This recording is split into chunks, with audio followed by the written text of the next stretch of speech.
Hello, John. Thank you for coming back onto the show here. We have another interesting set of circumstances that are taking place in the world. Indeed.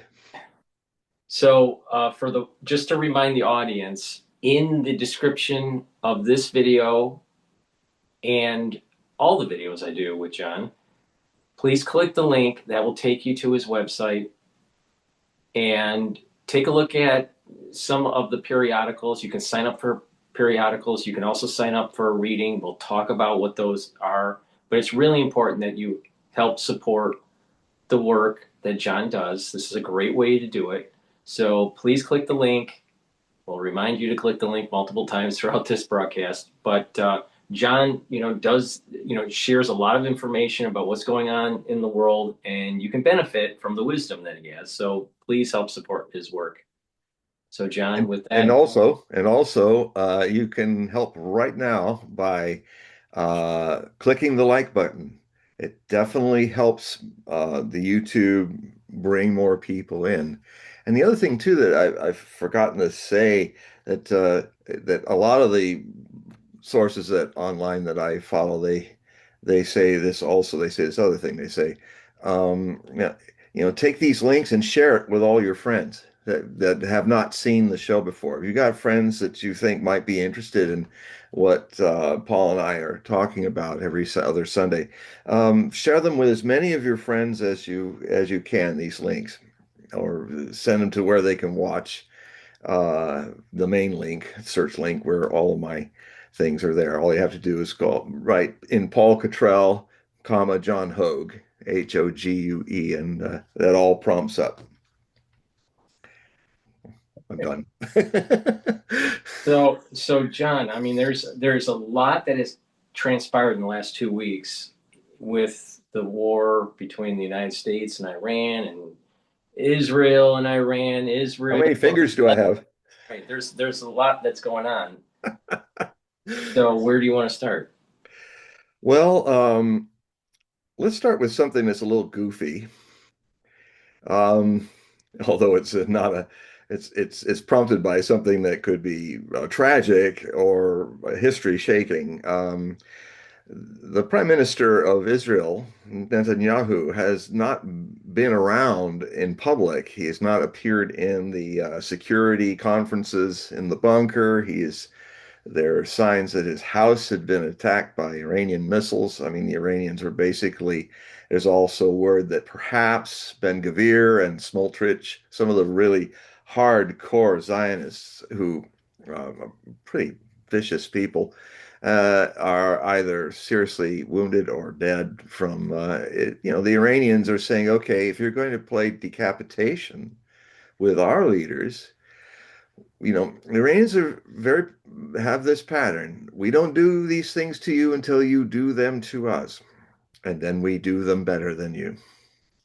And so it's what has prompted up the last few days are I'm actually pretty good at reading when an AI figure is talking online.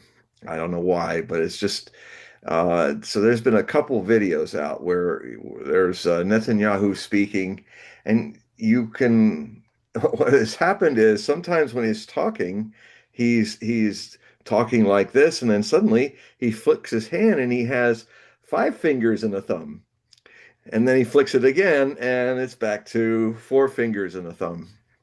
Uh, and there's those usual ways. I mean, I can impersonate, like, let's say I'm going to now magically become an AI version of myself. And this is what would start happening when I'd be going like this, and the way that my mouth moves would be more blurry like this and a little faster, and then I would be doing things like this where I do these quirky little gestures where I go I'm gonna I'm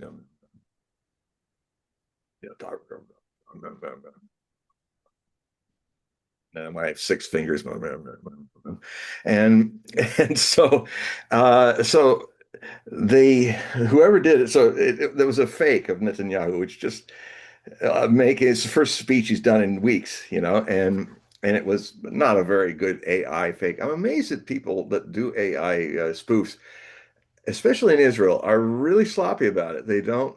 I mean, when the guy that's now retired, but the guy in the IDF who went into the ruins of the hospitals, into their basements in Gaza, and he was trying to show where all his stash and stuff was, and I mean, there were AK-47 stacked up next to a MRI machine, which means it's the last place you want to put a heavy metal gun because it'll go boom right into the machine from the electronic or the magnetism, and just stuff that was just so third rate.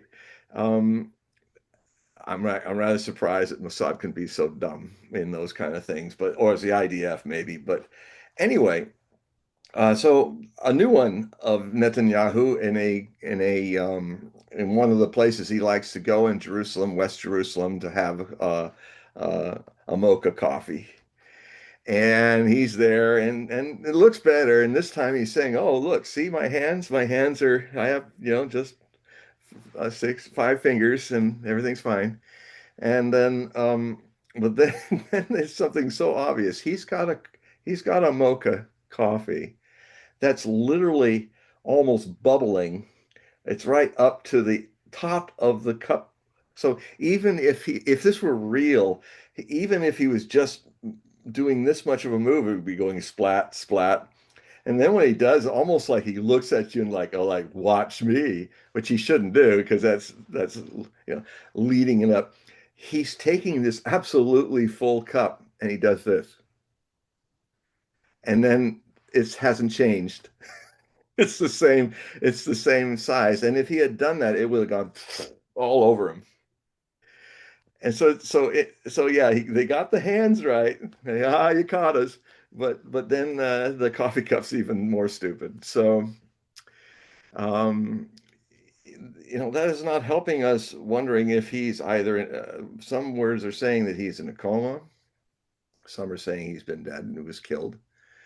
And six other generals were killed with him, including his older brother, who was in this meeting. And the other thing I'm learning from this is the Israelis are are very unwise not to, you know, the same problems happening with the Americans, especially when you're bullies.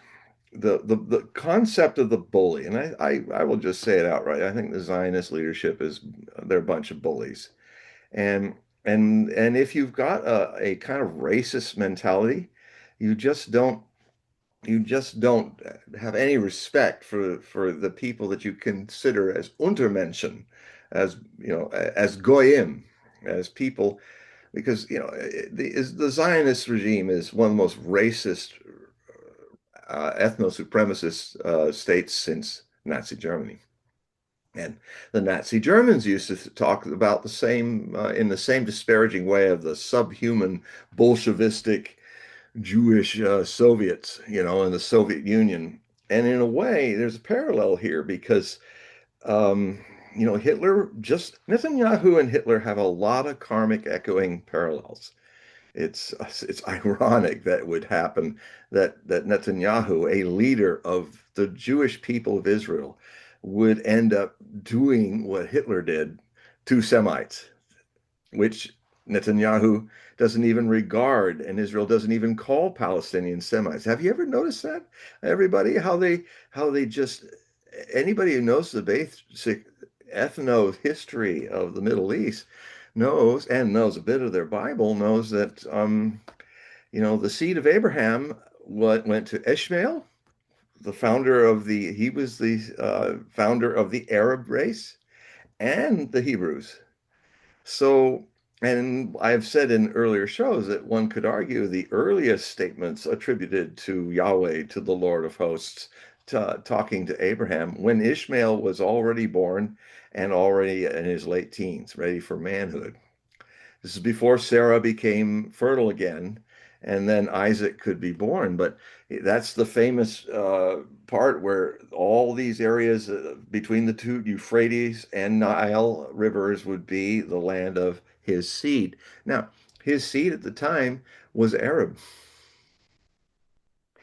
It would later become, because certainly the seed of Abraham went into Sarah when Sarah had become fertile again. So it doesn't change those first statements. My seed, this, and the whole area that Zionist supremacists want to turn into Greater Israel. How bad a parallel is that? You know, the official name for Nazi Germany was Der Großdeutsches Reich. That means the Greater Germany, the Greater Israel. And and it's interesting that as Hitler really wanted to go east, you know, the lion's share of the land of Greater Israel is east. So there's a parallel there. Um, I mean, it's just a little bit that goes up to the Nile because Israel, as we know it now, is just right there. Anyway,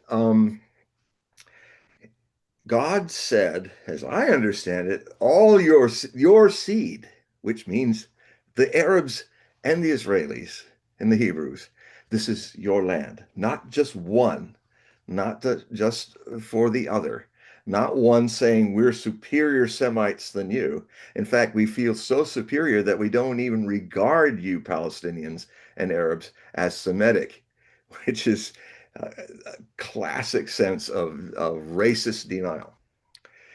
And um, so basically, and I mean, it's even amazing to see. I was just writing some new passages for my new Hogue Prophecy report. It'll come out before April because it's really about April, and we'll talk about that, a little preview.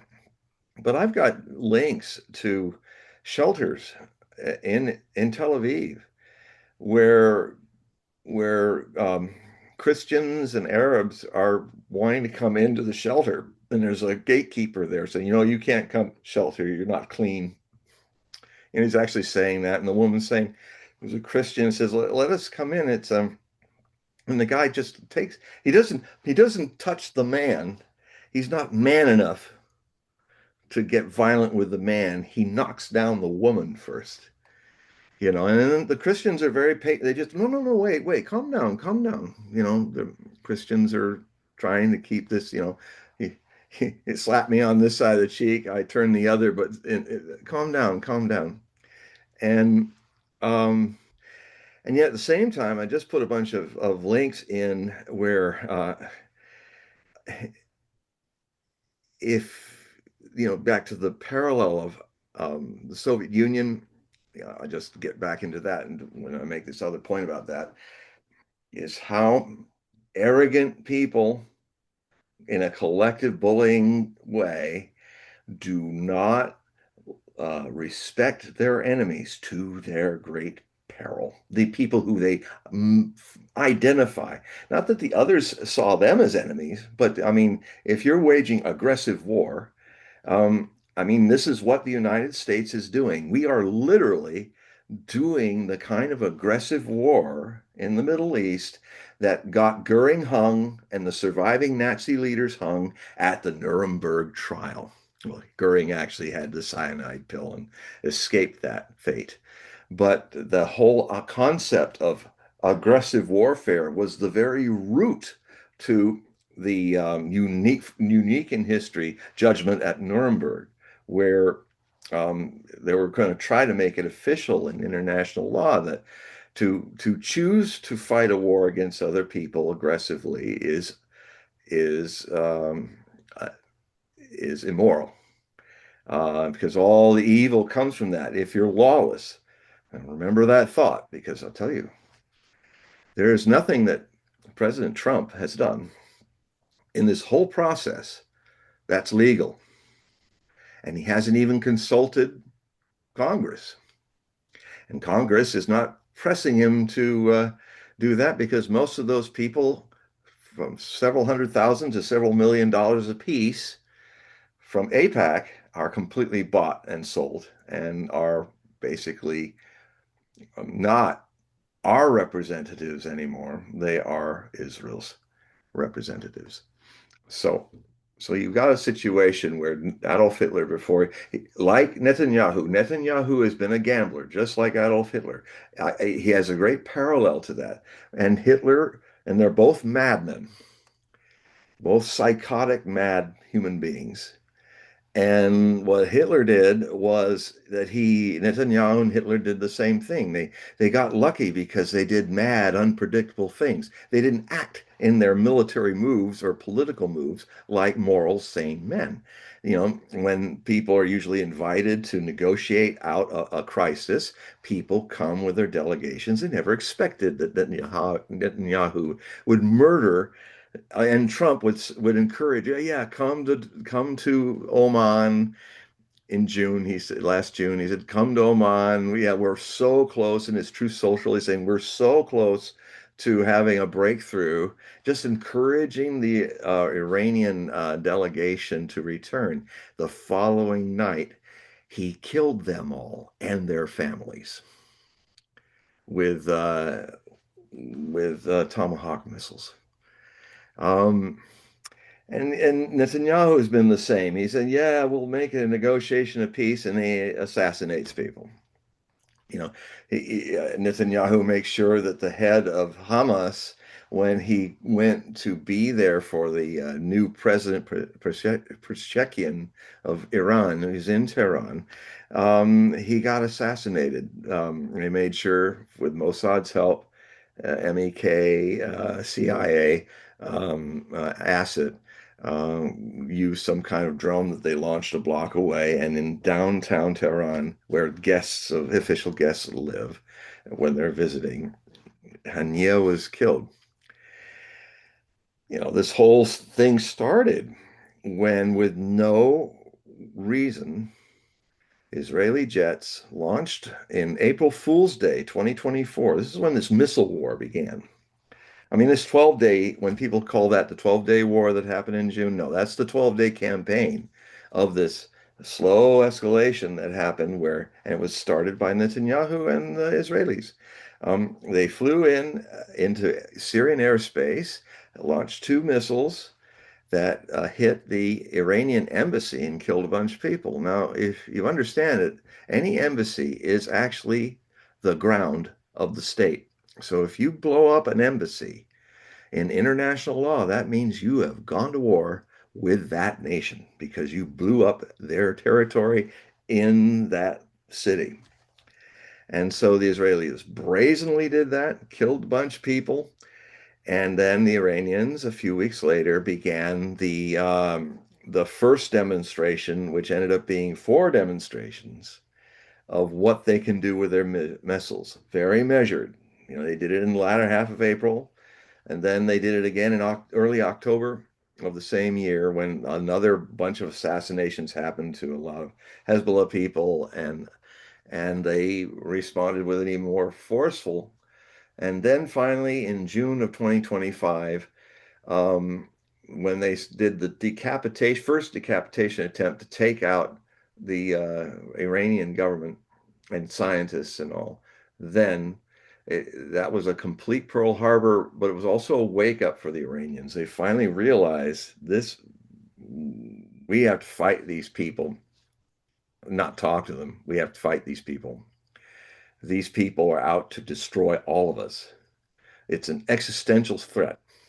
Now, so it got finally to that position, and they did a good job with Mossad and stuff, overwhelming the defense systems, and for about 18 hours with Russian help, they were able to clear out the bugs that were in the system. But you know, for 18 hours, Israel was nailing them with all they had, and then after that 18 hours, the next week they pounded them to almost to where Netanyahu was getting on the phone with Trump and saying, do something, make some gesture, get the Americans to get into this war, make some gesture, call victory, and do a little kabuki and stop. Because if you don't help us, we're going to go nuclear on the Iranians because they are defeating us. They are pounding us really hard. Now that was bad. It's so bad now across Israel. The damage is so bad that the Israeli government, if they catch you taking videos of it, will put you in prison for 5 years. And but it's still leaking out, and I mean it's terrible. Now the Iranians are, I mean the Iranians are doing exactly what they've always warned. We're not listening, and they exactly then do what they say they do. Unlike U.S. and Israel, who are liars in this thing, never saying what they really are doing, sneaky. And so, what has happened now is the Iranians are have been struck about 2 weeks ago, and they got a little shock, the U.S. and the Israelis. Within 30 minutes, not 18 hours, within 30 minutes, the Iranians launched a couple thousand missiles, hitting all the U.S. bases, pummeling Israel, and all across the region, making it very clear that this will now be a regional war, as they warned. They said, we will bring the whole world into this war by shutting down the Strait of Hormuz and cutting off 20% of all the oil and a lot more of the natural gas from Qatar. And what has happened in these last 2 weeks is historically changing the whole course of history. The Gulf Arabs are done. The sheikdoms are not going to survive this. That's what I'm seeing. The whole idea of having a little playground for rich people in UAE and Abu Dhabi and Dubai, where these beautiful spiring towers, a little fantasy Disneyland for the rich and infamous.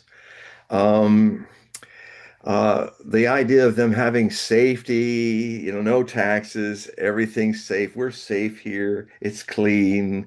We got great beaches. That's gone. That's gone because and what's happened is every time when they started to hit the Iranian banks with missiles a few days ago, now the Iran is saying, okay, we are going to take out every bank in the Middle East. And so they've been bombing UA, all the banks are getting hit. Uh, and they're just saying, you people, just everything you do to escalate this, we hit you 10 times harder. And the other thing, the this is kind of parallel. Netanyahu, before he might have been killed a few days ago, if he's still alive, um, had to face the fact that Hitler had to face the fact. Because just like Netanyahu, Hitler had taken out France. He had put England kind of on its island, and at least for a few years before they could really do anything. So he had this window to go east and take the Soviet Union, the Big Apple. Yeah, just like Iran had Hezbollah and Syria as its link into the resistance against what's happening to Palestine and what the Israelis have been doing to Arabs and Persians. And then Netanyahu collapsed Syria. That was pretty amazing. He collapsed Syria.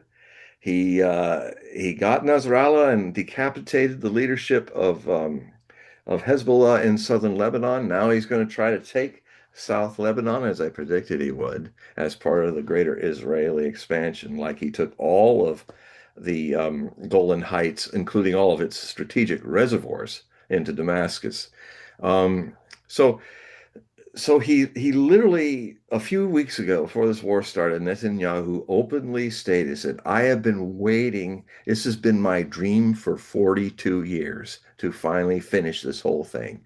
Get Iran. Just like Hitler, and even in Mein Kampf, it was in Hitler, his main goal to get his greater German Reich, just like the main goal for Netanyahu's greater Israel, both fascist states, both ethnic supremacist states, viewing their targets as Untermenschen, as not worth any respect or any humanity. At the last step, Hitler hit the Soviet Union thinking all you have to do is just kick the storefront door, and the whole rotten edifice of Bolshevism will come collapsing. Well, it didn't. And even though the Germans had great success, the German soldiers, they were at their peak then. They were starting to talk about the ordinary Soviet soldier as something they never encountered before. Yeah, the French would fight and the British would fight, but they kind of knew when it was time to surrender. And but these Soviet soldiers, they hold their positions even though they're being completely overwhelmed. They fight like tigers and die like tigers. And it's a big country, and there's millions of them. So they started to talk, and similarly, the Americans never really respected who they were fighting with when they were fighting in Vietnam with the Viet Cong and the North Vietnamese army. But in the same karmic echo of mistakes that are repeated in reverse image sometimes, the Germans used to talk about their opposites in the Soviet Union as what's Ivan doing today? With the same kind of grim respect and fear that we used to say, US troops in Vietnam used to say, well, Charlie's really got his stuff together. We got to look out when Charlie's got some plan. So we called them Charlie. We called the Germans called the others Ivan. And this is a sign of bigger powers who are going to lose the war because I've got some links in these new articles that I've found of where you're not going to, you're going to see Israelis cowering in bunkers. But if you go to Iran, where US bombs are literally falling on the demonstrations, those people aren't screaming, yelling, and running into bunkers. They're standing there with their flags and they're yelling, Allah Akbar, Allah Akbar, with their kids, their families, the men, women. They are, and in their millions. If you watch mainstream media, you're not going to see that in their millions, and they've been doing it every day, every night since this war started. I've got some footage where mushrooming clouds of major tomahawk blasts are rising, and they're just all still there. They're not running away from it. They're still like, hit us. We dare you. You fight those kind of people like you fight the Soviet soldiers, you're going to lose because they have like what Tolstoy used to talk about. The Battle of Borodino is a big part of War and Peace, his epic about the Napoleonic times and the invasion of Russia and all. And Borodino was the greatest single day battle in the 19th century for killing people. It killed, we had 120,000 Russians or maybe 128,000 Russians and 135,000 French. And in 5 square miles in 12 hours, they ended up having 72,000 casualties. It was a mess because the Russians had 500 cannon, the French had 450, and everything was too tight together. It was literally like a shuttlecock game with horses and men, and it lasted for 12 hours. Somebody said that every 20 minutes it'd be like a 747 crashing with full people on board. It was a terrible battle. And it's interesting because the Russians lost half their army, but they retreated in good order. They weren't routed. They gave only a handful of prisoners. Napoleon only captured 13 cannons. And capturing artillery was always a good sign of how bad you beat the other side because they just left their guns and ran. The Russians didn't run. They actually, by surviving, they kind of won the Battle of Borodino and took a third of the French army down with them. And it's interesting to note that Tolstoy said this is a moral victory. When I was younger and I saw it, I was kind of more pro Napoleon, but I didn't quite understand, and I had to get older to understand what he meant. Is that there was the when your enemy, when you invade, first off, that's a sin. when you invade another person's country, when you choose to take it from them, and then they fight back, you're already I say, in an immoral place. You're not, it's not grand what you are doing. It's evil when you're the invader. I mean, I remember there was a person that used to work down in the, I think he must have been a veteran. He's a good friend now, but I was talking about what had happened in Iraq, and he was talking to this other kid who was a cousin of his, and he was like, "Oh no, no! When they murdered Soleimani in 2020, he was a very evil man. He was just spouting the propaganda. He was an evil man, Soleimani, who used to be the head of the Al-Quds brigades, and he was assassinated by Trump in his first term. I mean, literally, the third highest leader of Iran was murdered, and he was on an errand of peace. He's the man that commanded the Shia militias in Iraq and Iran, who were the people responsible, along with Hezbollah and the Syrian army, of destroying ISIS and defeating them in a very bloody war that you hardly ever hear about because it's reality that our news agencies don't want to show you. They want to keep you stupid and then lead you by the nose into these disasters, which we are in. So this immorality, when you're already on the wrong moral foot when you invade, when you literally decide to rob somebody else's house and take somebody else's land and just say, well, I'm better, I'll take it because I'm better. No, you're worse. If you're talking about these people being subhuman, you are behaving like a subhuman. You are you are turning your humanity on its head. And so the idea, it's interesting. I think Tolstoy was right. Napoleon's army never won the battlefield at Borodino, but they lost about 32,000 of their 130,000 men. And it they never they never quite recovered from that victory. They got eventually a week later into Moscow, and then the Russians emptied Moscow as they were coming in, and the governor of Moscow with some fire teams, they took out all the fighting equipment. They set Moscow on fire, and in 5 days it burned down. So four-fifths of Moscow burned to the ground. And the firestorms were so bad that Napoleon and his entourage had to leave the Kremlin and get outside of the city and camp out because the firestorms were so great. So, I mean, um, you're dealing with an enemy who will do scorched earth. You want to take the land, they'll destroy it so that you don't have much from it. And when you fight in such pitched battles with people that you invade, you're going to lose. You lost the first step into their land. And so anyway, this man was upset about he was overhearing what I was saying about how Soleimani was the man who helped the two-thirds of Iraq's population is Shia Arab, and so they are cousin Shias with the Persians.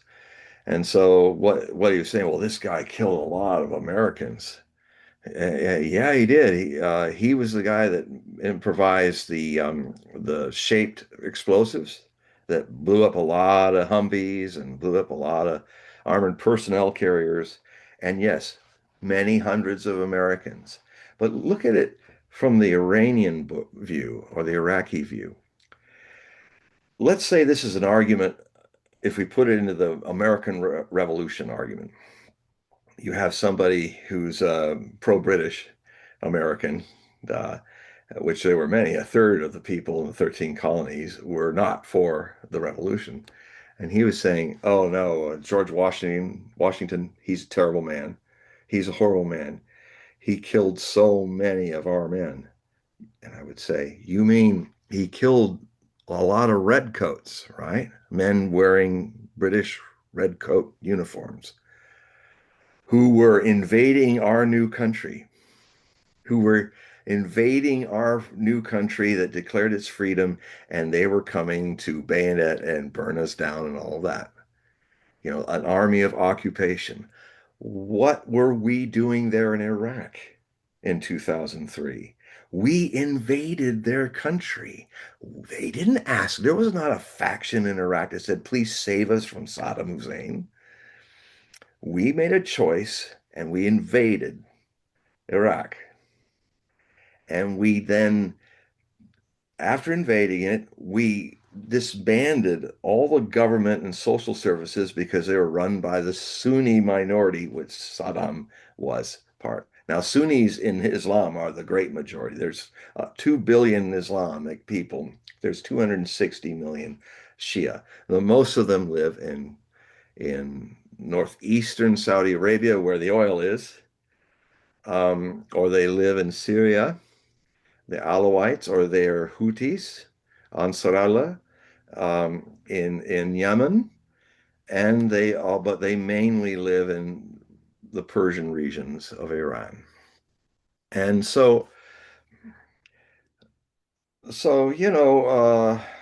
those roadside bombs were killing invaders.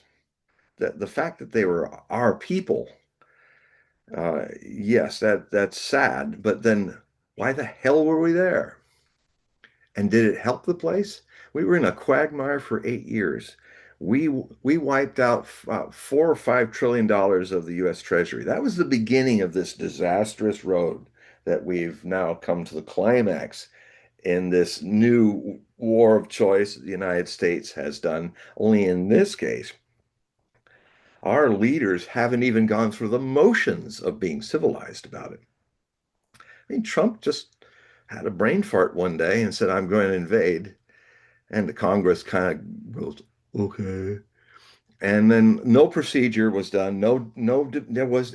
Are you aware that with all the stuff that's going on that's upending the world in this war, that that of choice, that there wasn't even a debate in Congress about it? At least George Bush had to go through the motions with the Patriot Act giving him a lot more powers, and that should be rescinded. After 9/11, this executive branch became much more of it was no longer the checks and balance of the executive branch of the president, the Congress, and the courts. The executive branch was given a lot more power out, and that was upsetting the structure of our Constitution's checks and balances. But now we've been invaded by a foreign country that has bought our leadership on both sides of the aisle. And so, I mean, we are a nation that's occupied by Israel. It has occupied our government.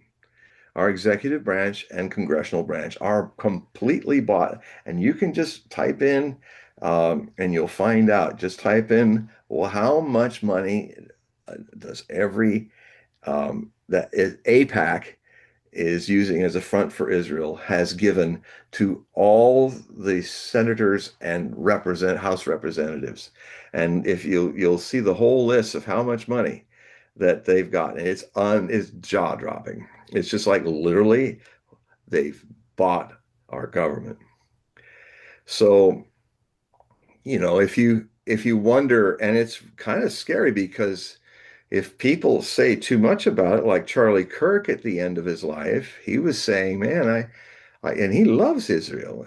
But he says, I love Israel enough to criticize it, when it's going in the wrong direction. And what happened to him? In the last few days now, Tucker Carlson is being threatened. And I'm a little concerned for his safety. He may go the way of Charlie Kirk. I hope not. So, anyone who speaks up against this unconstitutional behavior, well, we have a government that's really not serving us. It's serving Israel. Um, so the problem is it comes again and again in history when people are hit by aggressive bullying nations, they eventually end up fighting somebody that fights back and they go down. Nazi Germany went down. Nazi Zionism will go down too. It is going down. This and by the way, if Trump wants to do declare victory and go home, the Iranians have made it very clear that they dictate when this war ends. And here's the thing, they have been preparing for this showdown a lot better than their adversaries, their self-appointed adversaries have prepared. Here's some interesting math. We don't, no one knows except the Iranians how many missiles they have of all calibers. But my sense is telling me it's a lot more than we think. But let's like shoot out a number there that a lot of American mainstream news kind of likes to estimate.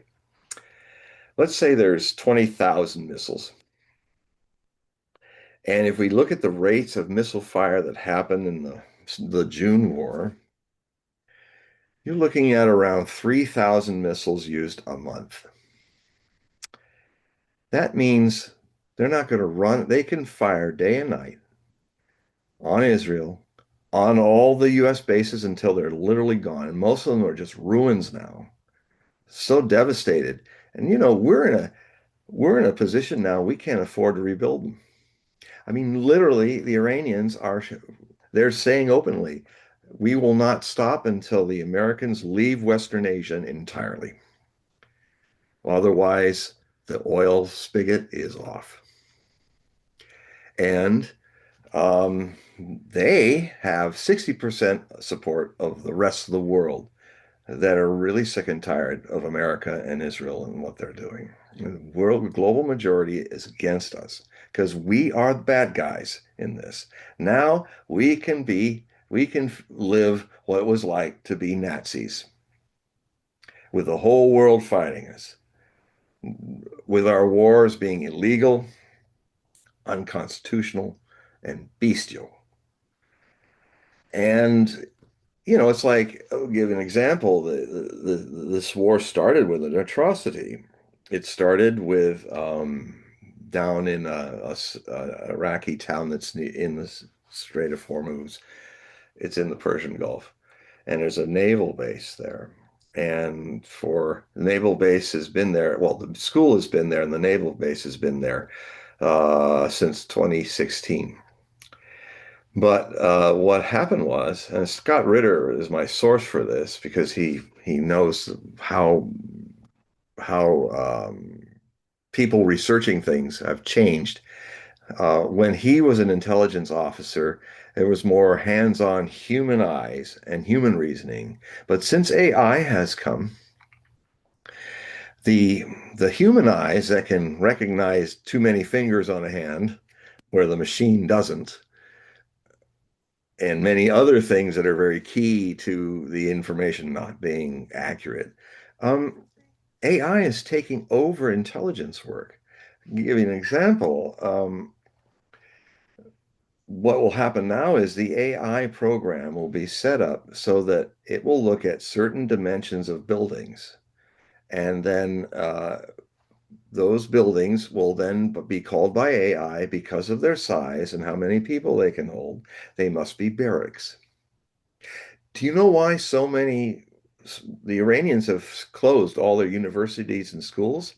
Because AI has been sending missiles now for 2 weeks, wiping out schools. Elementary schools full of 300 girls aged 7 to 12 was the first one to go. And the reason is that there was no living human being watching the AI and going, oh, wait a minute. Why don't we look in the normal way of history and find out through open sources? They would have found out that in 2016 that those buildings next to the base had become a school for the girl children of the officers and men of the Navy officers and men of that base. So if there was a Scott Ritter in looking at that kind of stuff, he would look, oh, this program's wrong. We have to always check with our physical mind and eyes what our machines are telling us. But these people aren't anymore. Um, and so, and then we would have found out that in 2016, this part of the base was bought and made into a school for elementary school age girls.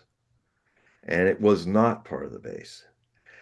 AI, but if you rely on AI rather than your own living intelligence, you end up launching, not only do you hit the base and strike the buildings, but these buildings where the kids are, you hit that too.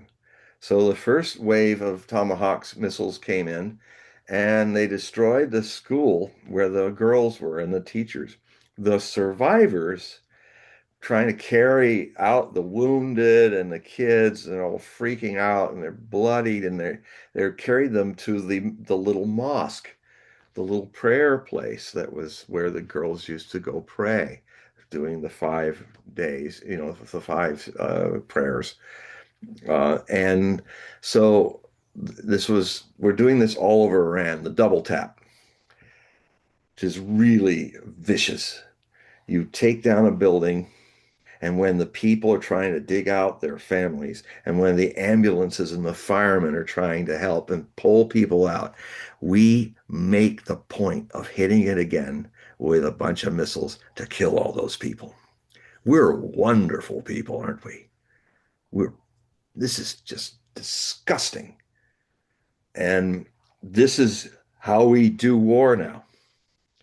We're the bad guys.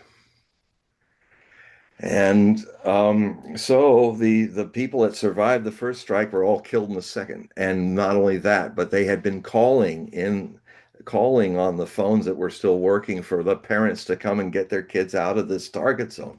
So a lot of the parents, the wives and stuff, or relatives were coming to get their children out of there when this double tap happened and killed all them too. 160 girls, little girls, 7 to 12 years old, and another 16 adults were murdered. And there was no military target there. That was pure civilian. And that was happening all over Iran. So, so we started on the wrong foot of evil with this right at the beginning. And the other thing is that the Israelis, the very first missiles that they hit an Iranian target was the compound where Ayatollah Ali Khamenei and his family were. And I found out that Israel was putting out a communique that they were just about to break through with a peace treaty, just like they did in June. Oh, so they put that feeler out, and we're watching very carefully what would happen in the compound where Ayatollah was. Well, he he was there. He said to his people, "Look, I'm not going to hide in the hole. I'm going to if I'm 86. If it's my time, I'm going to go on doing my daily work, working in my office, doing meetings with people. And if these people have the gall to kill me, well, we are martyrs of God against Satan." And and so they the Satanists in Israel were saying, hey, they were making indications that they hoped would happen, that they might have a meeting there. Some people would come, and it's in the compound. The whole family is there in the compound. So the first 6 missiles from Israel wiped out the compound, killed Khamenei, killed his wife, injured his son, who's now the new Ayatollah, but he's still in the hospital, kills his wife, killed his family. You know, is this how you wage war, murdering civilians? Do you think the leadership of Iran, the leader of Iran, is going to say, oh, yeah, let's do peace with these monsters? What are they going to do? If we make peace, it'll be all right, right? No.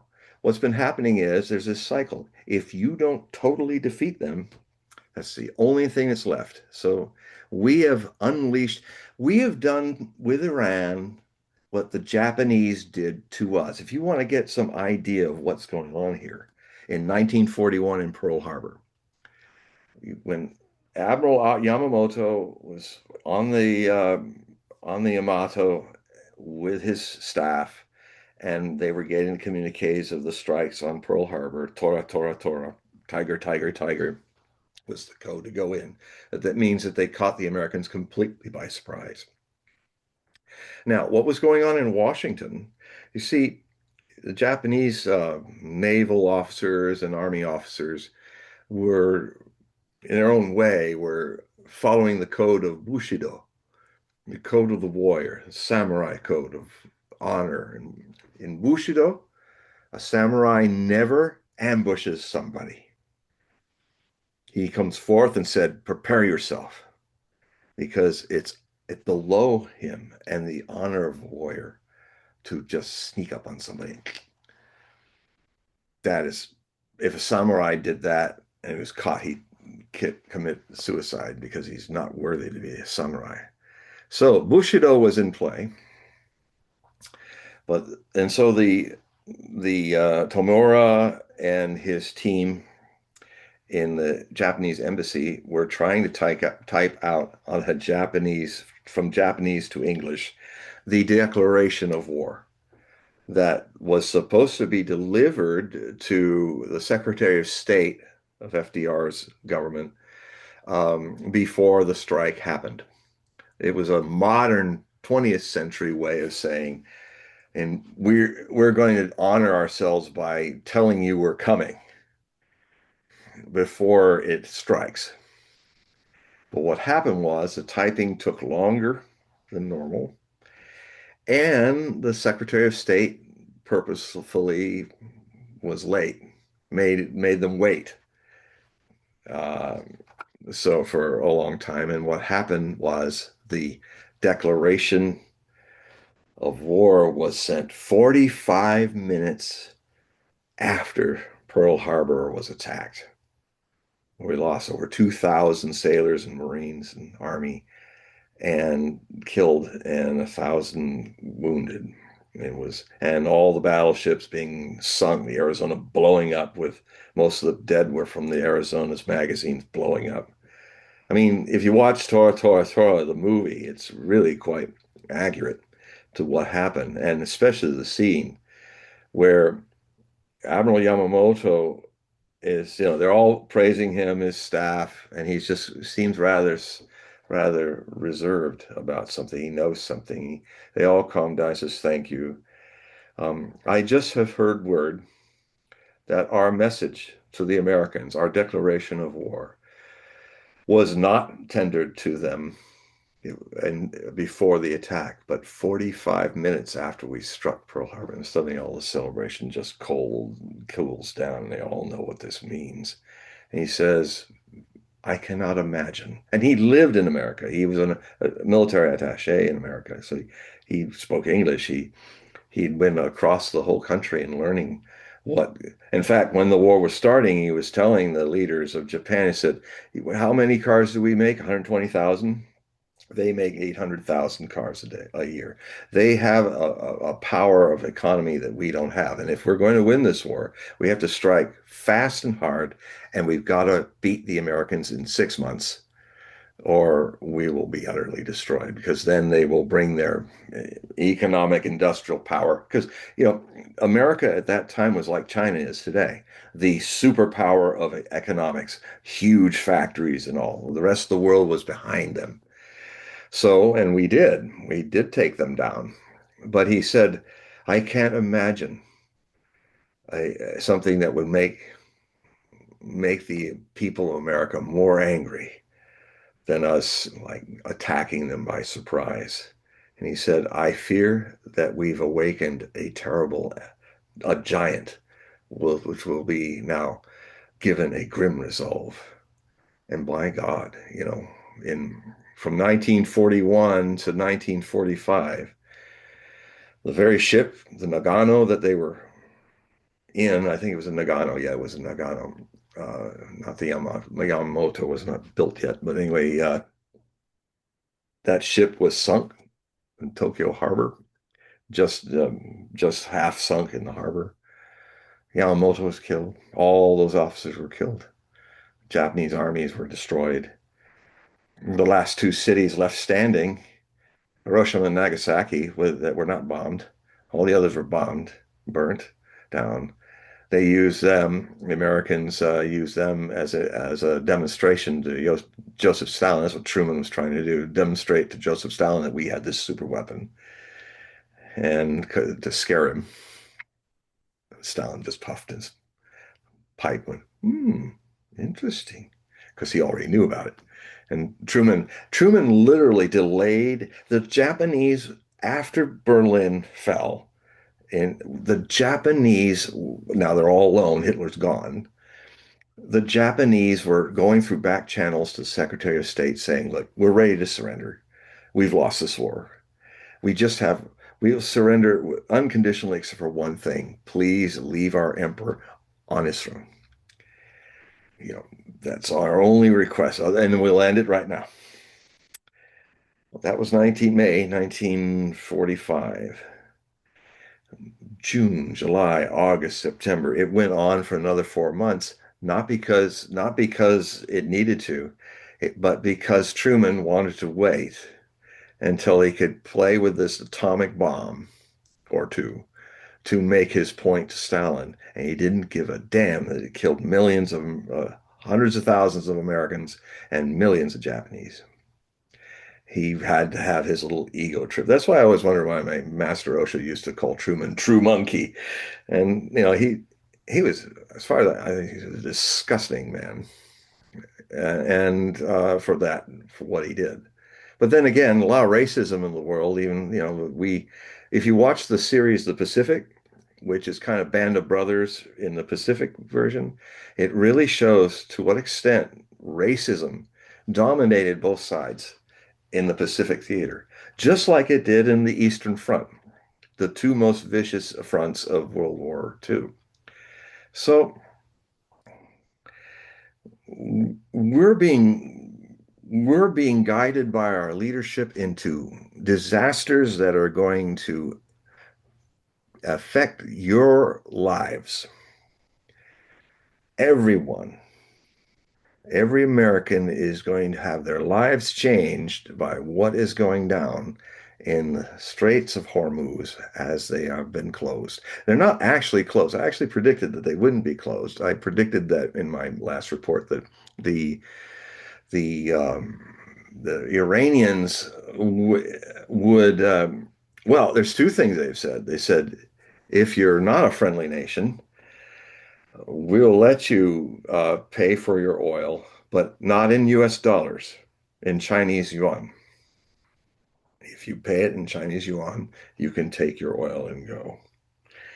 But if you are a friendly nation, we will let you come and go as you wish, pay any way you like. So the Iranians are showing that they have a greater understanding of what's at stake than we childlike Americans seem to know. And this is the end of President Trump's presidency. He's very likely not to finish his term. I've always been saying I didn't think he would finish his term, but this is the end of that. This is going to cause a great political upheaval and economic upheaval in the United States and the world. It is also Trump is so desperate that he actually made a deal with the Russian president to lift the sanctions on oil so that the Indians get their oil from him. What he's literally done is handed Russians something like $150 million a day to $200 million a day profits for the next several weeks. And that will pay for all the money they've spent on the wars that they're involved fighting us through the Ukrainians. So it's a mess. It's a mess because Donald Trump is cognitively declining, and it's making him bring out more of his bad sides than before, as it often does when people start to lose their minds through old age. And none of what he's done is legal.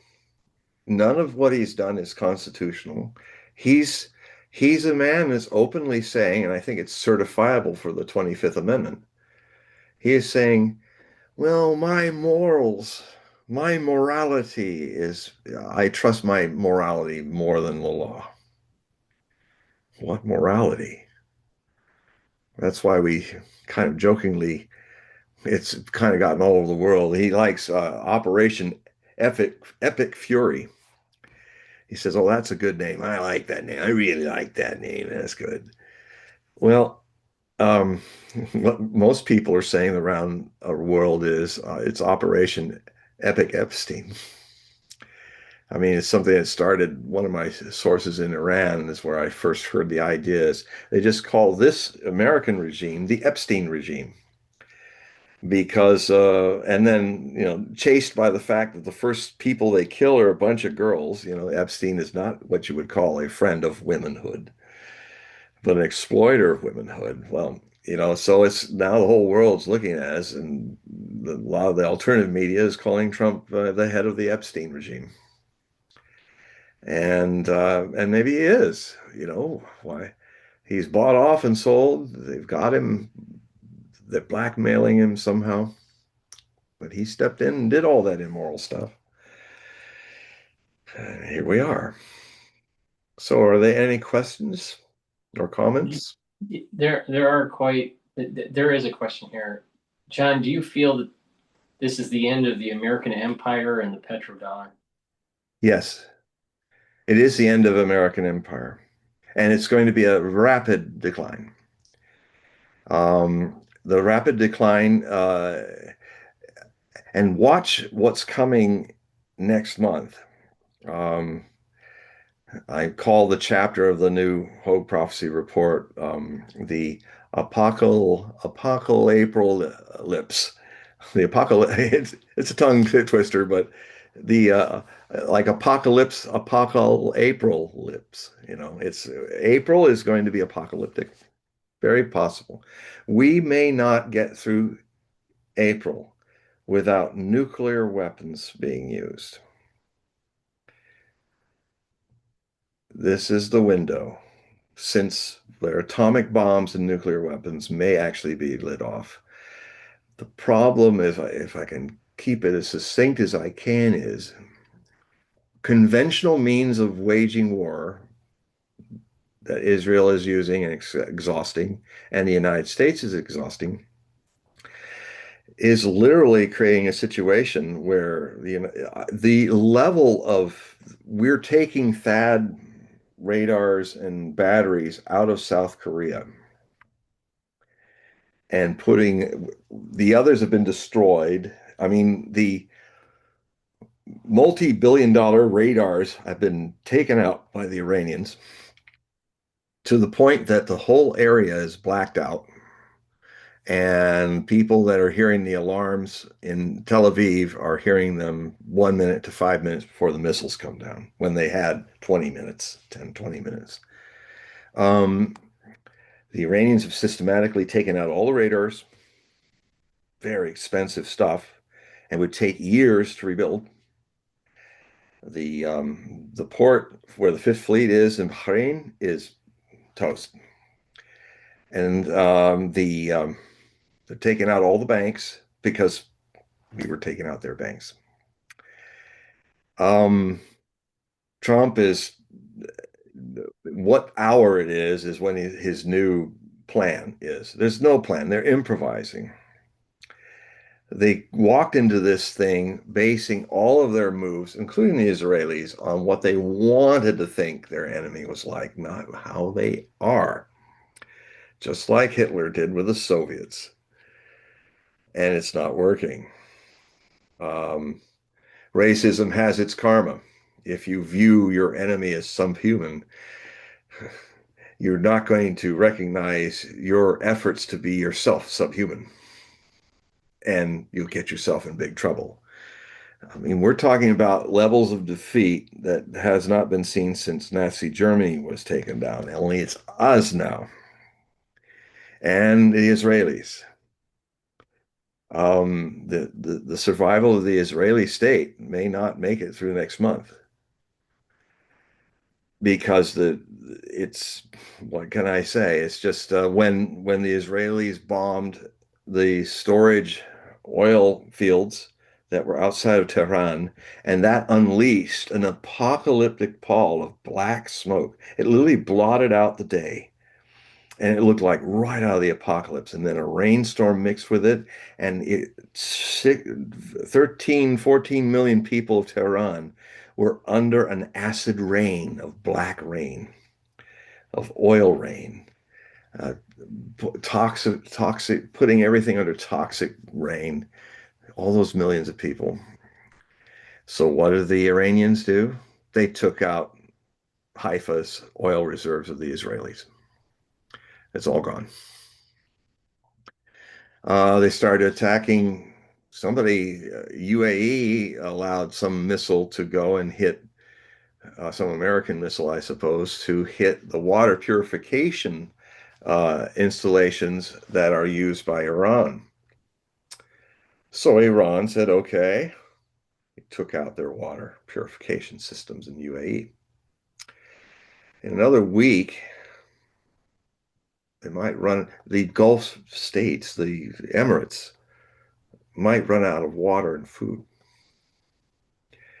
They won't be able to live there because only 8% of Iran's population does water purification, but 80% of the UAE, 80% of Saudi Arabia. That's the other thing. Saudi Arabian those airfields were destroyed by Israel because they said you're using them, your radars and stuff to hit us. So that whole attempt to make détente between Saudi Arabia is over.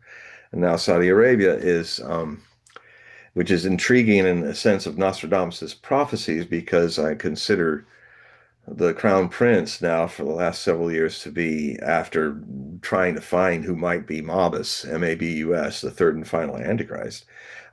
He covers all the steps that Nostradamus placed, including being a world leader. And Mabus, this is a classic Nostradamian where you take the A and U out. He strips sometimes vowels and gives you the consonants and mixes them up. They didn't even mix these up. They're in their order, if that's what it is. MBS is the acronym that everybody calls Mohammed bin Salman, the crown prince. But Mohammed and bin Salman, they also, using Nostradamus's anagrammical codes, they also very easily break down into Mabus, which I show in detail in my book Nostradamus and the Antichrist, code named Mabus.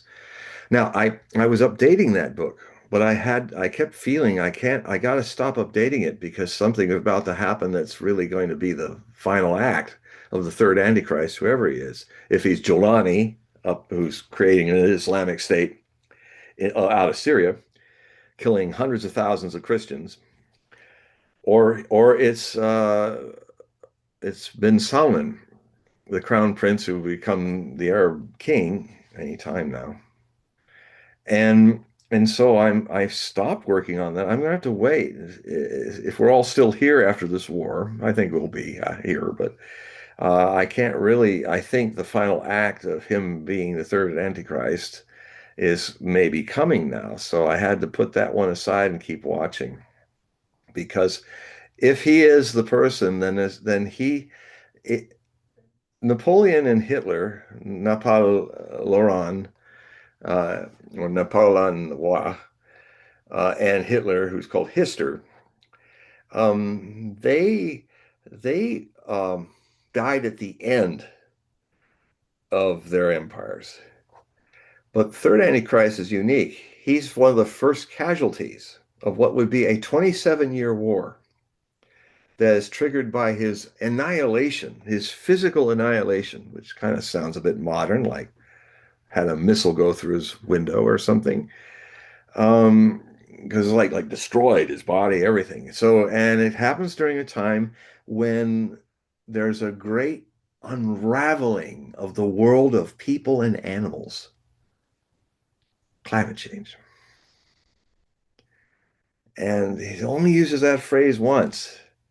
And and then he talks about, it always comes up with the third Antichrist that to mark it with some pandemic in the future. Well, we've had one just before all this started.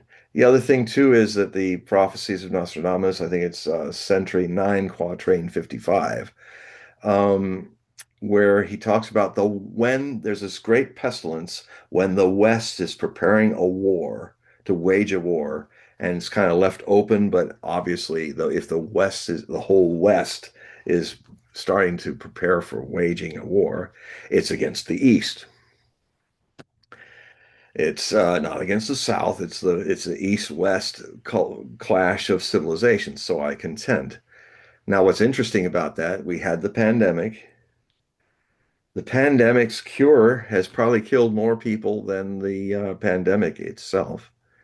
And I've had to also put that book aside.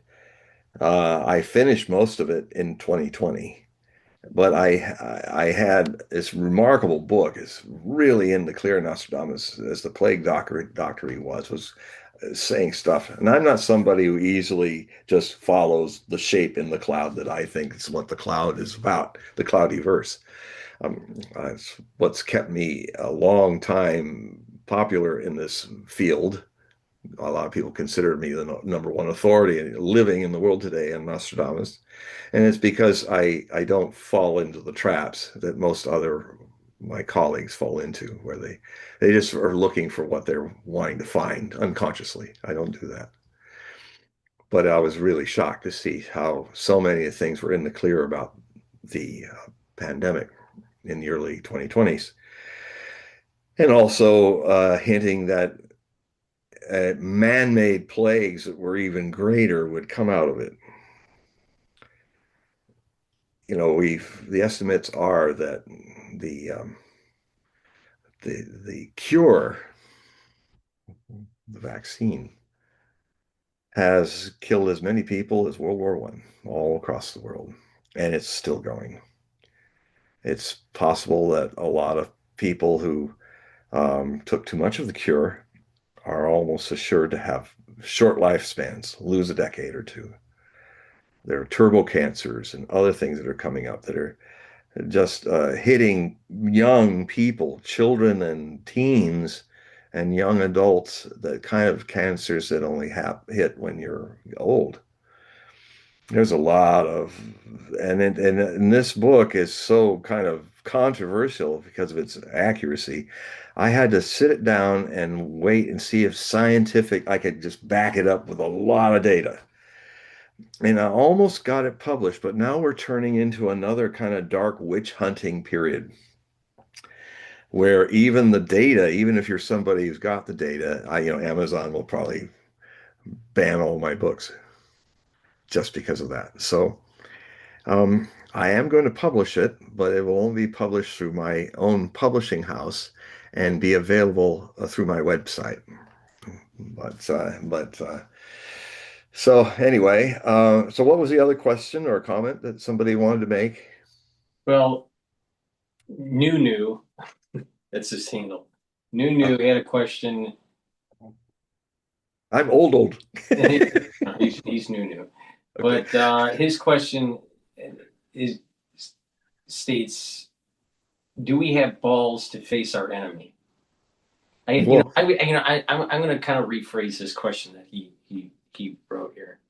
My observation, especially at least through the last 10, 15 years, is that I find that much of the population in the United States, even though they have freedoms, they have a lot of prosperity, they have a tendency to not be willing to fight for those freedoms yeah. or to be thankful for the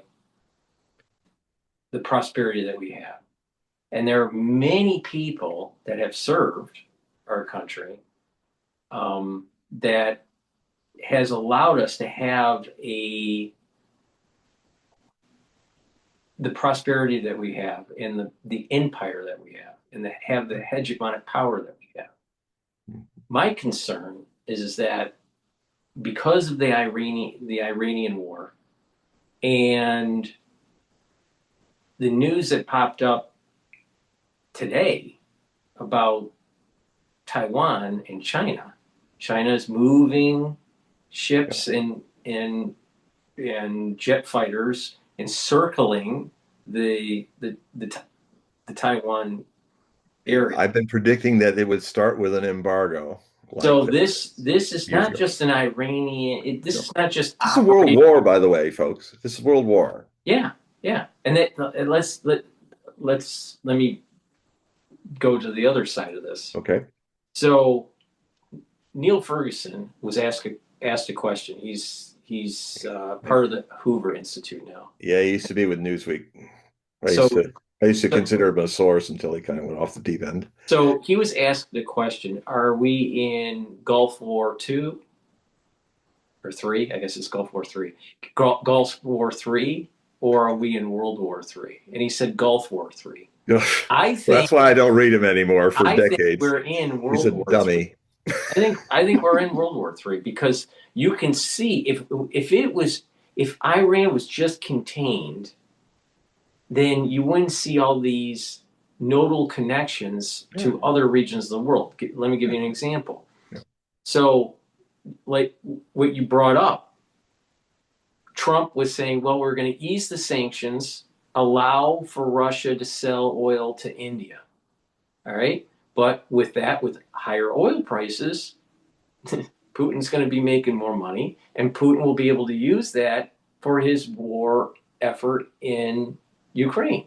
Another nodal point, the Hornets. Zelensky wants to sell them to the United States to knock out the Shahed drones. So what I'm seeing here is that Operation Epic Fury is not contained. It's not a self-containing regional conflict. It has nodal points Yeah. around the world that if this gets out of control, maybe it's already out of control. I don't know.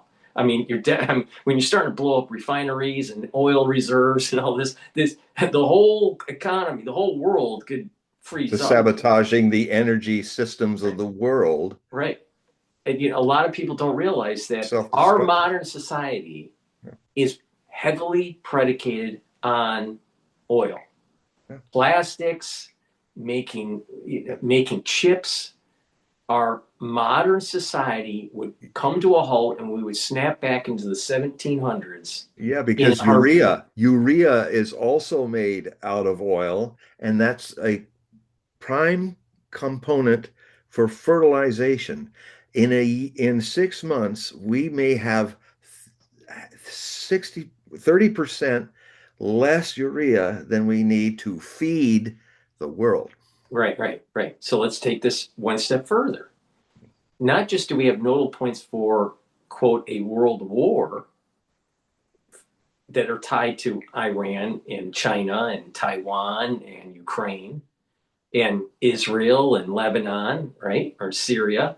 But we also have been experiencing, especially in the Midwest and the eastern seaboard, temperature changes, precipitation changes in just the last few weeks Yeah, that are unprecedented.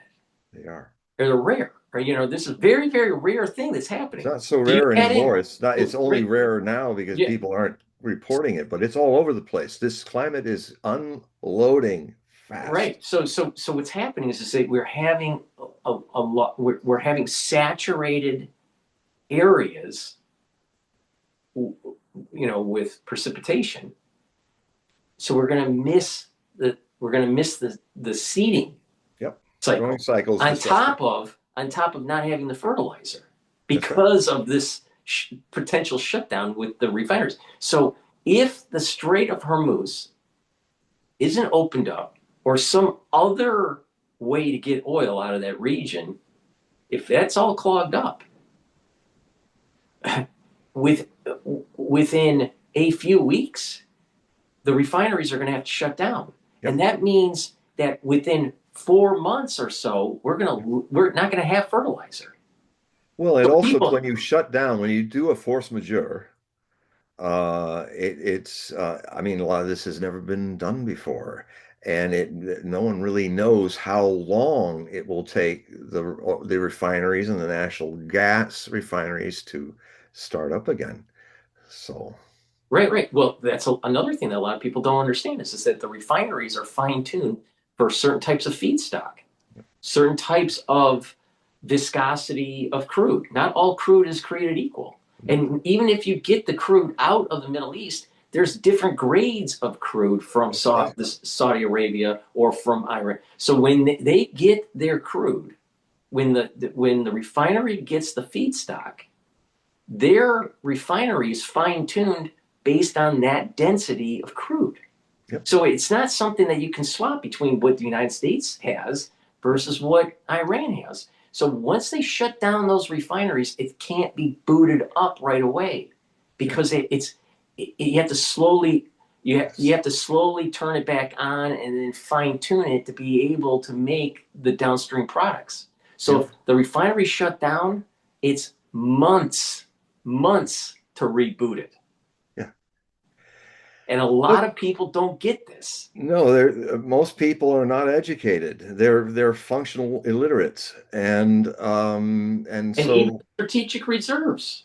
yeah. The thing, maybe Well, 28 days supply, maybe 30, maybe well, let's just give them the benefit of the doubt and it's 60 days supply. yeah, or It's still 90. not going to be enough. Well, what we just did, thinking, uh, Joe Biden in his 4 years to keep gas down, especially for elections, did not refill the U.S. Strategic Reserve. And it should be, to be comfortable, it should be 600,000 barrels of oil.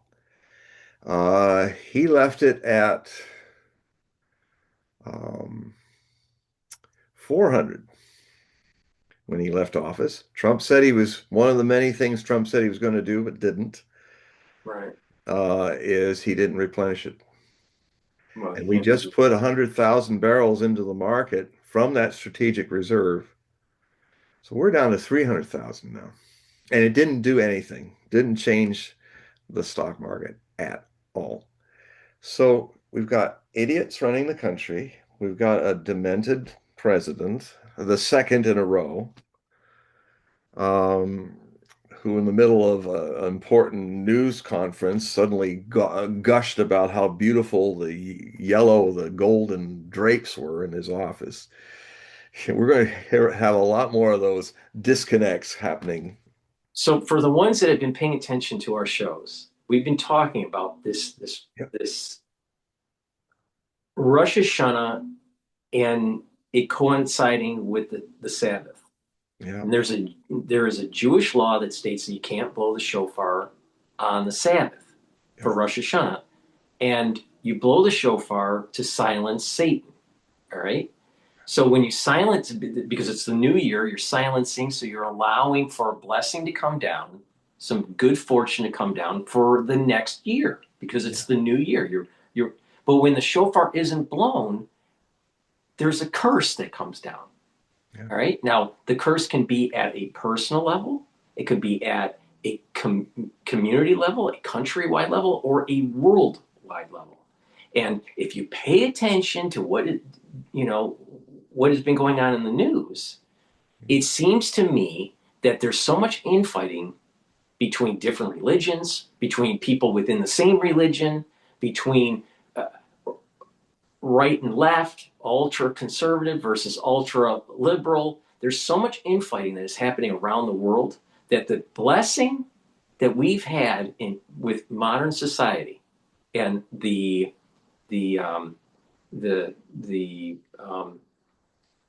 the comforts that we've had are going to be taken away, and people are going to actually start feeling what it means to be poor. No one's And very hungry few people are in absolute destitute in the United and thirsty. right, yeah. So now we've been thinking in terms of oh, America, I'm pro-America. I'm pro-America. I mean, there's no I doubt. love But this country. but This but but country but the gave us thing the is that greatest constitution, you know. but the thing that I noticed during the COVID years was that people didn't fight for their constitutional freedoms, and they let the government roughshod them. And then when there was Infamil that wasn't available, the mothers weren't even willing to to stand up and push back on Biden's administration. All right. So if you're not gonna revolt because you can't feed your kid, if you're not gonna revolt because the government is forcing a solution during a pandemic that wasn't tested, then what are you really going to fight for? We're at a point that God is basically saying, look, there was an event that took place on October 7th. There were some nefarious things that were going on with the Israelis at that time too. But the thing is that it was a test. All right, because God allowed it to happen. God could say even what Netanyahu was doing. God could have prevented October 7th to happen, but he didn't because he was going to see what society within Israel and within the world was going to do, and But we all remember, and we all failed. We but all failed. remember, yes, but remember also just this little interjection. God also loves the Palestinians, for they Right, are also the right. seed of Abraham. Well, that's And the point. putting them in an open air concentration camp for decades with denied freedom of access to anything and then cutting the grass, killing them or purpose. God also is feeling that too. So Right, right. But the point I'm making is that the world has failed. The Palestinians failed. Hamas failed, the Israelis failed, the United States failed, Russia failed, Ukraine failed, the Chinese failed, Taiwan failed, the Japanese, everybody failed. Everybody. That no one is getting away out of this one. So because everyone has failed, the curse that's going to be coming down on September 11th in 2026, going all the way into the first week or second week of October of 2027, is going to be unleashing hell. Now, I don't have a crystal ball, but my gut feeling with the way I'm seeing this is that if something doesn't de-escalate soon, we will have World War III, and the United States is going to lose our hegemonic power, not just in the Middle East. We're going to lose our hegemonic power in the Pacific, and our way of life will radically end. Will radically end. So everyone that thought that they can have their, football and their, Domino's pizza and everything's going to be hunky dory and it's going to end, and we're going to be heavily in debt. Most likely, tactical nukes will be used, and we will have lost the blessing that we had when we ended World War II. And the problem was is that Americans didn't wake up and be thankful for what we had, and we became hubris. And now it's time to pay the piper. And I think we're in a window of about 3 to 4 weeks to dial this back, or we will have a a war that this world has never seen before. And no one, I don't care what religion they are, what country they're from, how good of a person or bad of a person they were, everyone is going to feel this. No one's going to be able to hide because we okay. all failed. Every single one of us has failed on this. That's what I think is going to happen. And the countdown date, the actual fuse will be lit on September 11th, 2026. And every American is going to start feeling what it means to be poor. Yeah. Well, in a way, it's the only way you can recover from your mistakes is go through the travail of the consequences of them.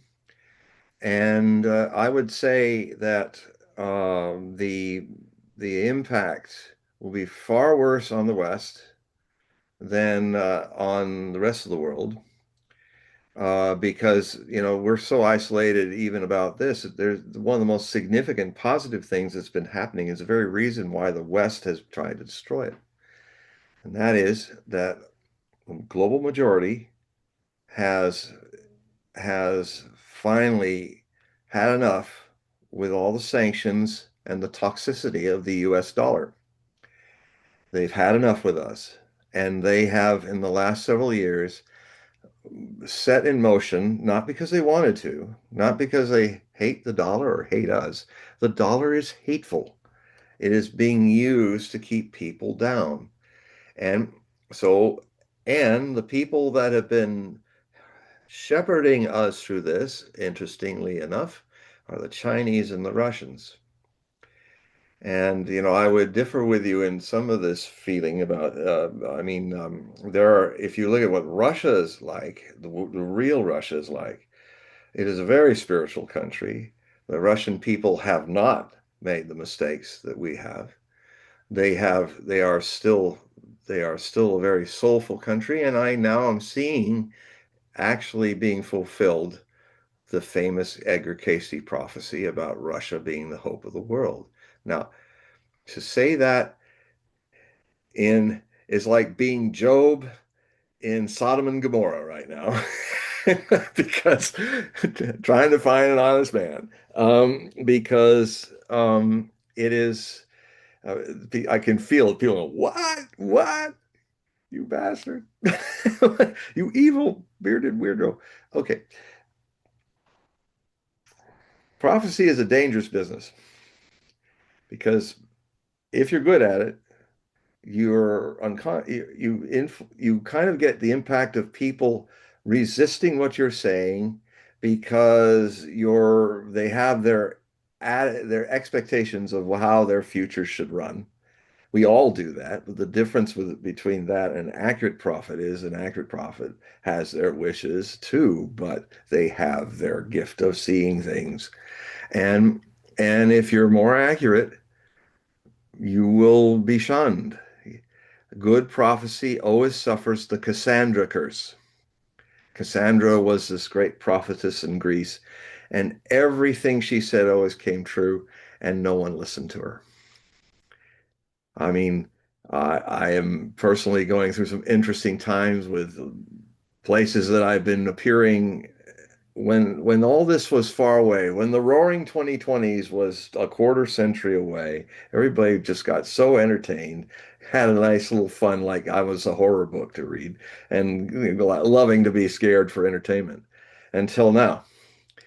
Now, when we entered the 2020s, and so much of what I've warned about is now happening, one by one, all my main shows where I was broadcast all over the United States, like Coast to Coast AM, I mean, George Noory openly said on the air, one of the last shows I did, he said, we've known you for 20 years. Sometimes what you say really scares me. It was very honest of him. It was beautiful of him to say. And he said, all these years you said things that have really scared me, and but I can't deny the fact. And he said it as bearing witness across all the airwaves. You're remarkably accurate. Now, I've always been trying to give alternatives. In my writings and stuff, I'm always trying to say, okay, here's how you can make an alchemical change of this. This is how, I mean, there's a good side to what's going on here. I mean, how could how could the Israelis and the two kingdoms not recover their virtue if they did not go through the Babylonian captivity? And then in those days, a Persian emperor who loved the Hebrews helped them rebuild their country, Cyrus. How ironic this karmic echo is that now the very same Persians who the prideful Israel, that's the kind of Israel that Jeremiah was saying, repent, repent, before the Babylonians conquered them and had to wait until the Persians conquered the Babylonians to be freed. This is a repeat of that. And Israel is going down. Second diaspora is going to happen from this. It's already happening. Um, it's I've said years ago, I looked at the astrology. I started talking about the astrology of the Israeli state when the embassy of the United States was moved by Trump in his first term to West Jerusalem, going against what the world, because of the issues that are disputes with the Palestinians and all, that most of the embassies now are still in Tel Aviv. But he made a big show about moving it to which in the very least shows how much he's completely a tool of Zionist people for whatever things they've got on him. It's not just the hundreds of millions they've given to him, which he's admitted, but he's their he's their bitch, and and he does what he should, and it's all immoral and not good, and so. Um, But I saw that as the golden calf moment without some tablets being thrown at it. It's still there.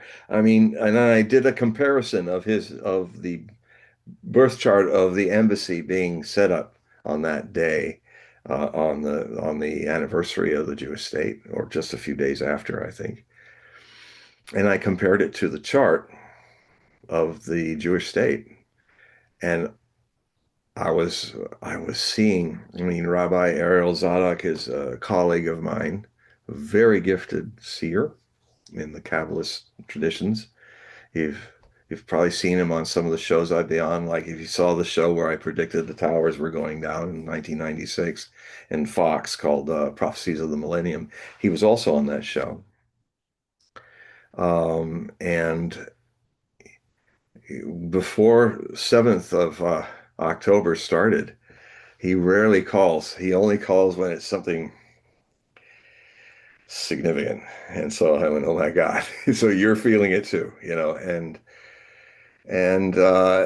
he's also seen a lot of what you're seeing, Paul, about the shofar and all of that. I'm sure he's watching that now. And we were seeing this years ago that no, this is going to be a second diaspora. He's a Torah rabbi, I believe. So yeah, it's and then there's even the possibility. I mean, if one thing that's going to happen now is they they killed the Americans and the Israelis killed the Ayatollah that was against nuclear weapons. Well, whoever survives this war as Ayatollah is going to make them because not because they want to. It is haram in the Islamic world. Even during the Gulf War, when the United States was helping Saddam Hussein make mustard gas, kill hundreds of thousands of Iranians, Iranians came to Ayatollah Khomeini, the first Ayatollah of the Iran Republic, and said, "We've got to build these." And he said, "No, it's haram, it's evil. This is not. We have to fight justly in war if war must happen." And he said, "No." And so they did toy with it a bit to see what would happen, but then Khamenei, his successor, in 2003 said, "No, we can't do this." However, the fatwa, the holy writ that prevents that, can if you read the law, the jurisprudence of Islam, the it can be amended if a situation changes. In Islam, they say, well, we're not going to be stiff and dogmatic about this. If we're in a situation where people are using such weapons against us, we will have to build them as deterrents. If the Israeli Zionists want to make a Samson option out of this, where they try, if they're going to, which is possible, where they'll launch their nukes and take the whole Western Asia with them, oil and all. And that's a real possibility with these nut jobs that are running Israel right now, who are getting slowly taken out, and the time is coming where I think we're very close to the Samson option being committed. or at least one or two nukes being launched onto Israel, onto Iran. But here's the thing: you can launch two, you can launch 20, because it's another number that's up. It's a big country, and if you think that will stop the missiles, you're going to have the nastiest surprise. If anything, the Iranians may not have a nuclear weapon, but they conventionally are destroying Israel. And they have enough of these missiles. I think they have 100,000 of them, which means they could launch for 2.7 years. Those 2 years being where the shofar is not being blown. The next Jewish year, September, October, and the one after that.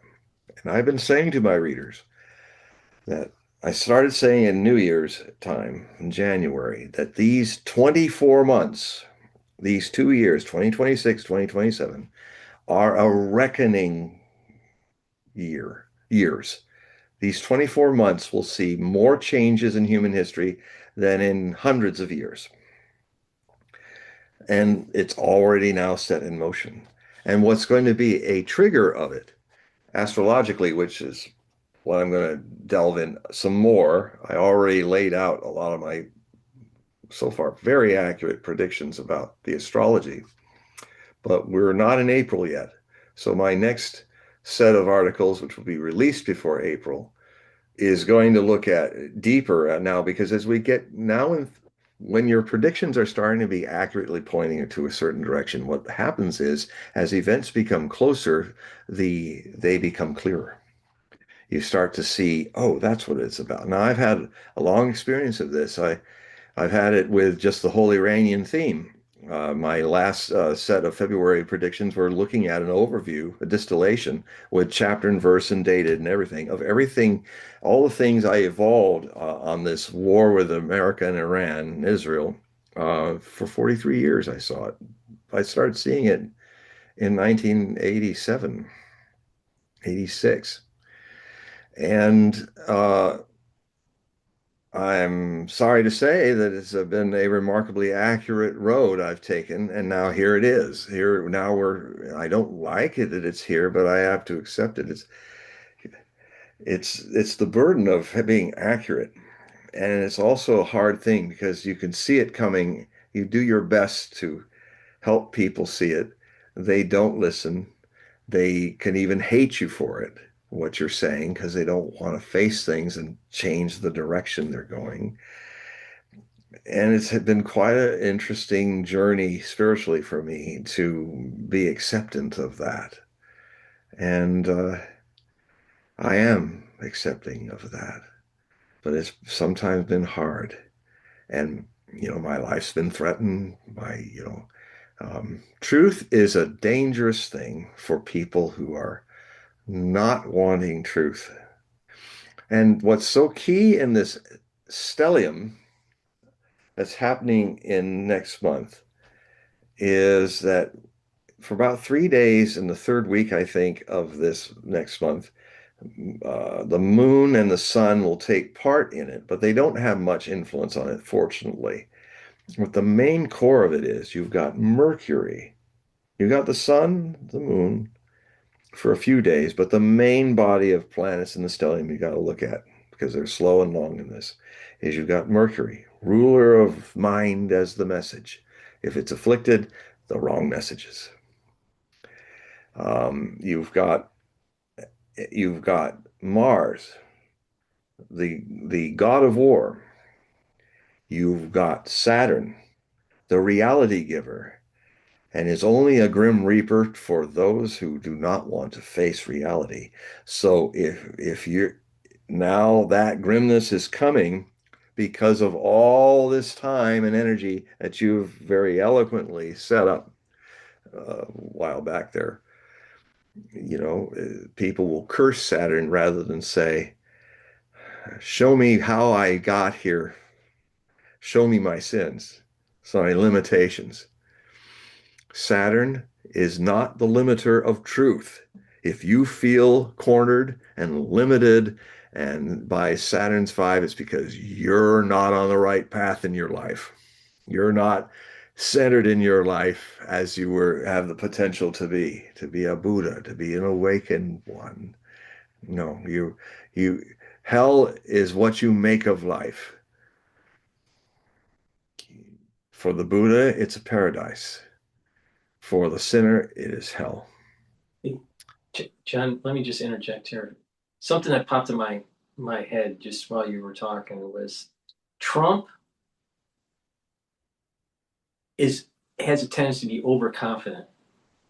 He thinks he knows Do you better, think? but he has a tendency to be overconfident. And even his chief of staff said the same thing, but Yeah, different. she's a piece of work. But Trump has a tendency to be overconfident. All right, but he's a blessed individual. I think that he there's a blessing that's placed on him. I don't know Mhm. why. He's not an intellectual. He has a lot of street smarts. I can tell you why. It's in his astrology. He has incredible luck powers in his astrology. People want to read my book, Trump for President, Astrological Predictions. I detail out how he has the luck.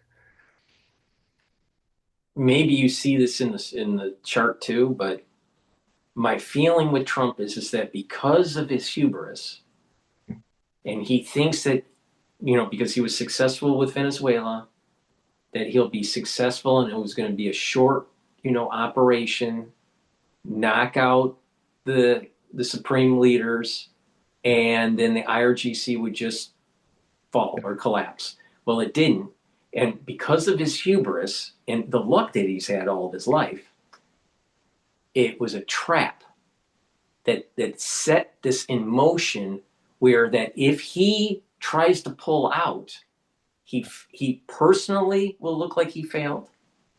The Republican Party will look like they failed and they will lose. They're not looking like it. Right, They are right. failing. But the point here is that it's a trap. He can't get out now. So now he's forced to escalate. And then this escalation will lead to the oil disruption that will force the hand of China to make their move because a lot of their oils come out of Iran. So you can see that within this timeline that we've set up here, that we've talked about, that it could rapidly get out of control. Yeah. Well, the thing And is, Trump can't just pull out now because now he'll let me look like he failed. let me interject. It's very well put, and the problem about Trump is not the consequence of his being over um, his positive thinking being pathological, because that's really his faith. He was that famous guy in New York who used to be the power of positive thinking, who was a preacher kind of. And his family they used to go every Sunday to him. He's a famous evangel of this concept, and so his whatever kind of religion he got totally into that. And I talk about it in the book. But his greatest danger is the things that are going on with his Libra planets struggling in the sign of his very powerful empathic channel, but it's wide open and easily manipulated by evil people. I mean, I don't know how many you call them devils on his shoulders, whispering praise and pumping up his vanity. Oh, you're such a great leader, and my God, your doo-doo doesn't stink like everybody else. And and what happens with him is Trump, long story short, whole book about his chart. Trump is right when he says, on rare occasions, openly on television, you can see it on 60 Minutes in 2015 or 2016 during the campaign. He suddenly stopped. His face got very innocent and open, and he said, I've never changed since I was 8 years old. I'm still exactly as I was when I was eight. Now, there's two kinds of 8-year-olds. When things are going well for him, his 8-year-old can kind of make those wonderful truthisms, where he says, "You're fake news." That's the 8-year-old coming out. The emperor's naked, and he had a lot of that going on when he wasn't going to Med as much as he is now. Um, so there's the other child, which is a brat and spoiled and demands and expects everything to go his way. And if he gets into a temper tantrum, he may throw a nuke at somebody. Um, and everybody's that's around him. I mean, people get hard on Tulsi Gabbard, but when I tune into her and the vice president, who are now those two are completely left out of what's going on now. And people say, "Oh, she's betrayed us because she's still staying in here." No, no, you are wrong. So wrong. I understand the feeling when people say that. No, she's there. She's there even taking the hit of if she goes down with the ship, it's the end of her career and all that.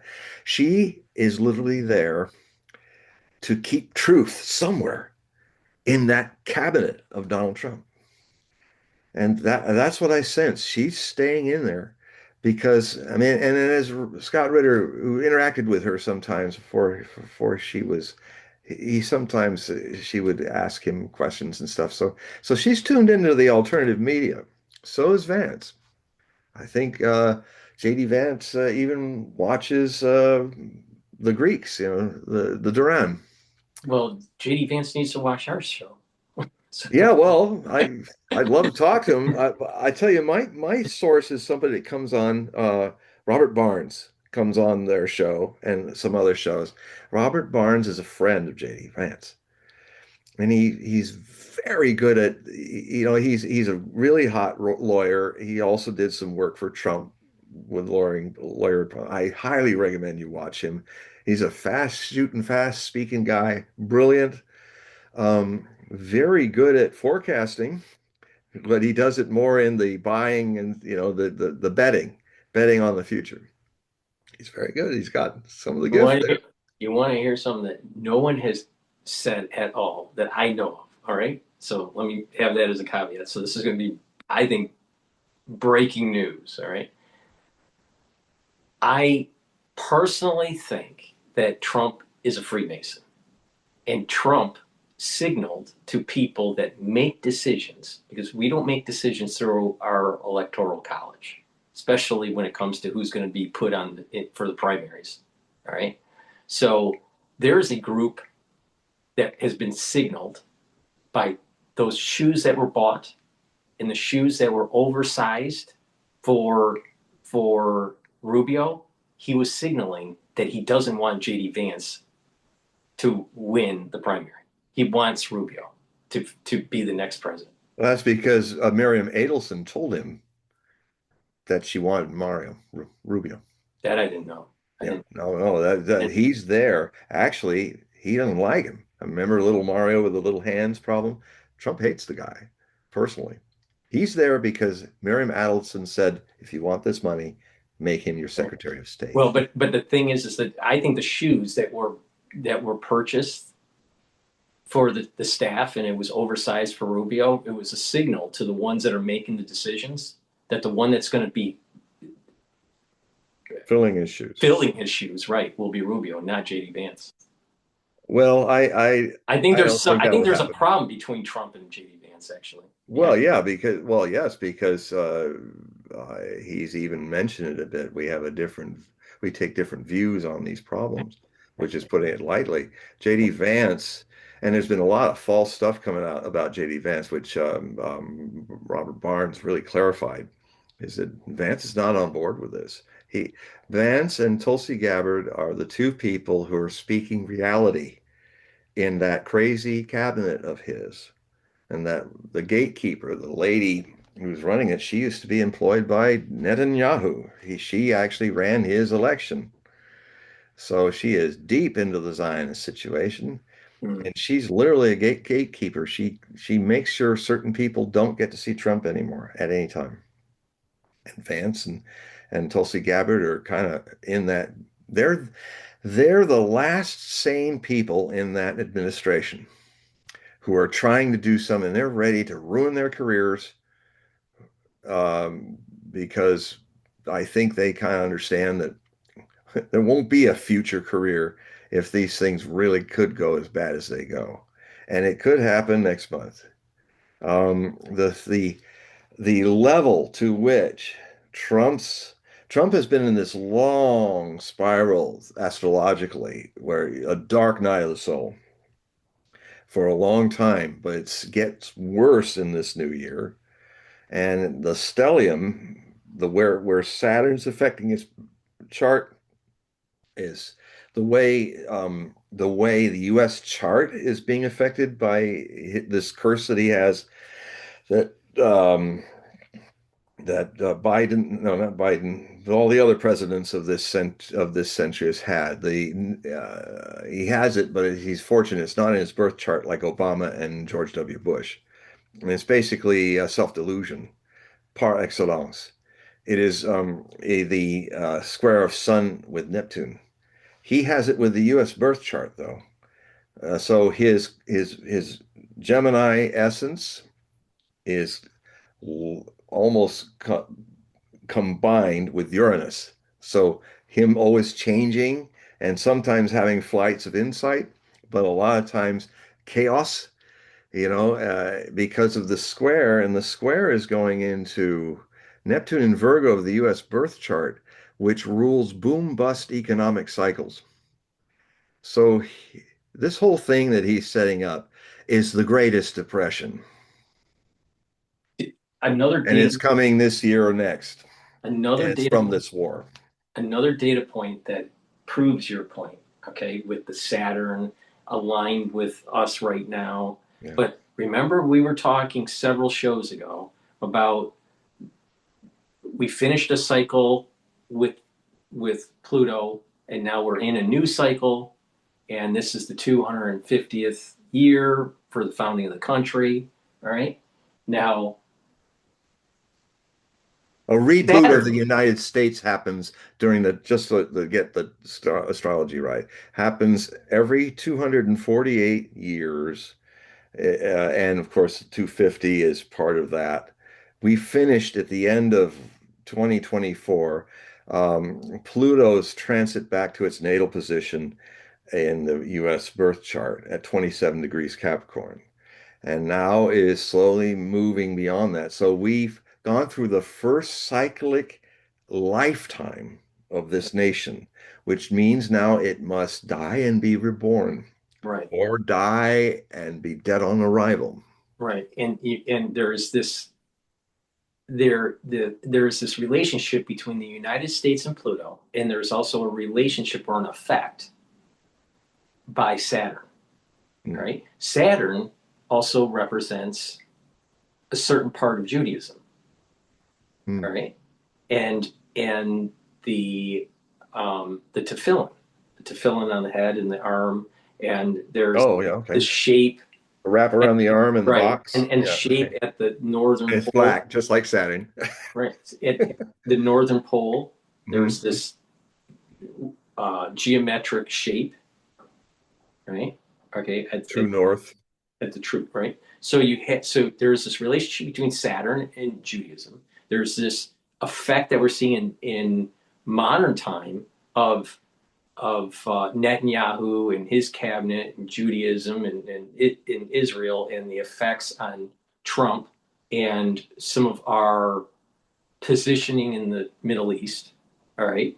Now, the Tanya, which is a Hasidic work that was published, all right, it was published in 1796, but it took many years to write. So the writing of the Tanya is tied to this cycle that you're talking about. Well, the French Revolution too.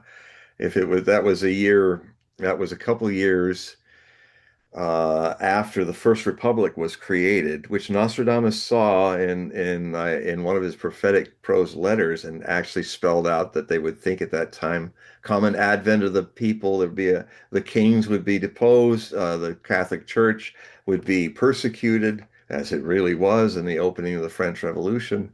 And then he said, but the people of that time will think it's a new age, and they will create a new calendar for 1792.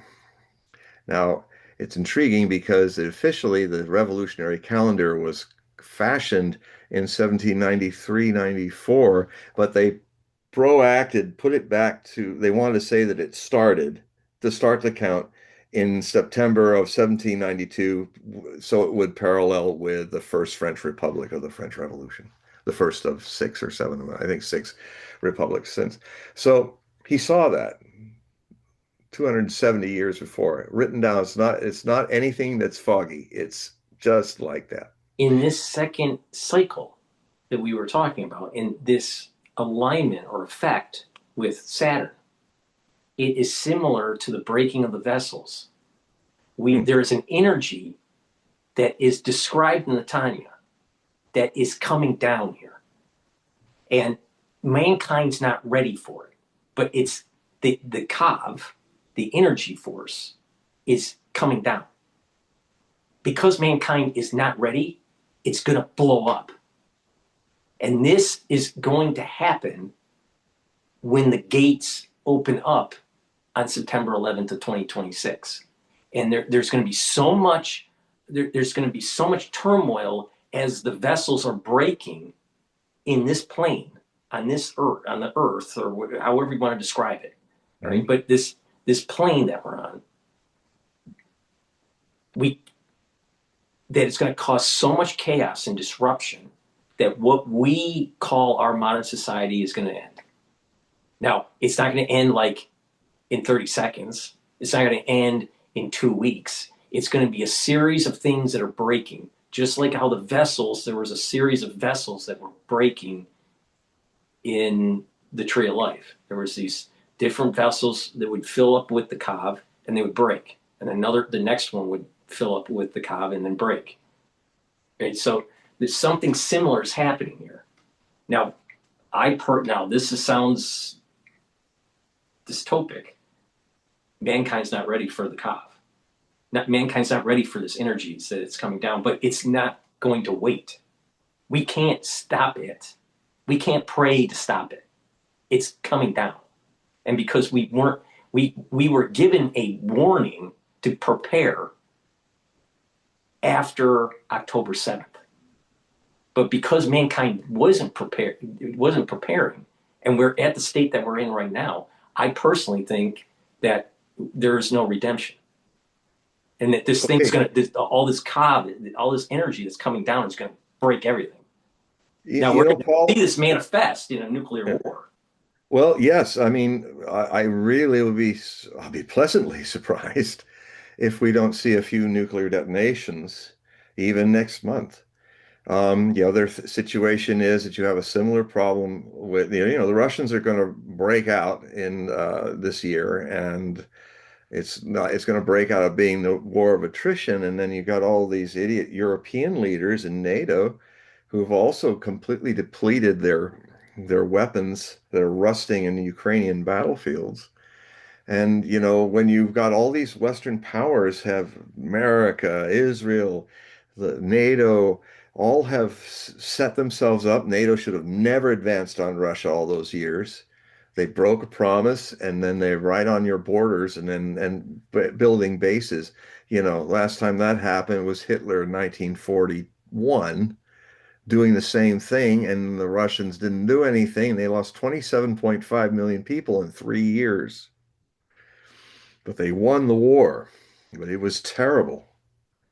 And before I forget, it's one of the things I've been doing since I've been published in 1987.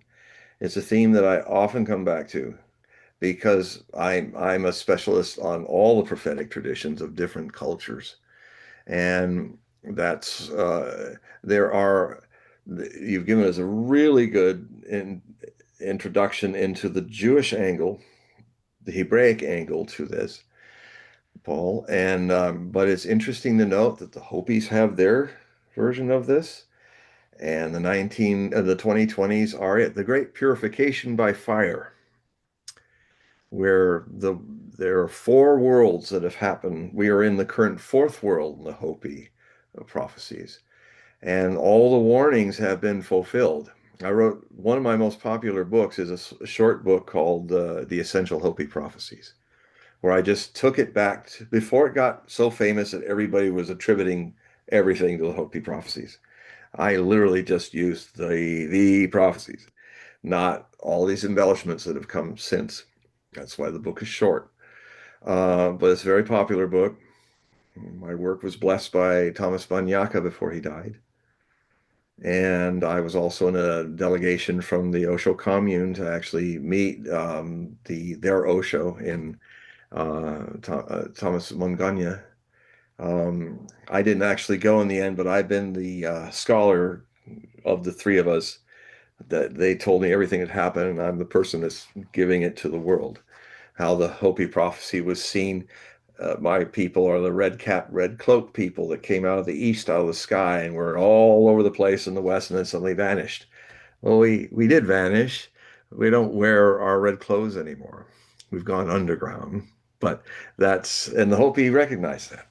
So it was about all of that. So I seem to have had direct involvement with the actual work of this kind of prophecy. So, but I did a book called Messiahs, which looked at all the different messianic prophecies, 37 different groups, all over the world.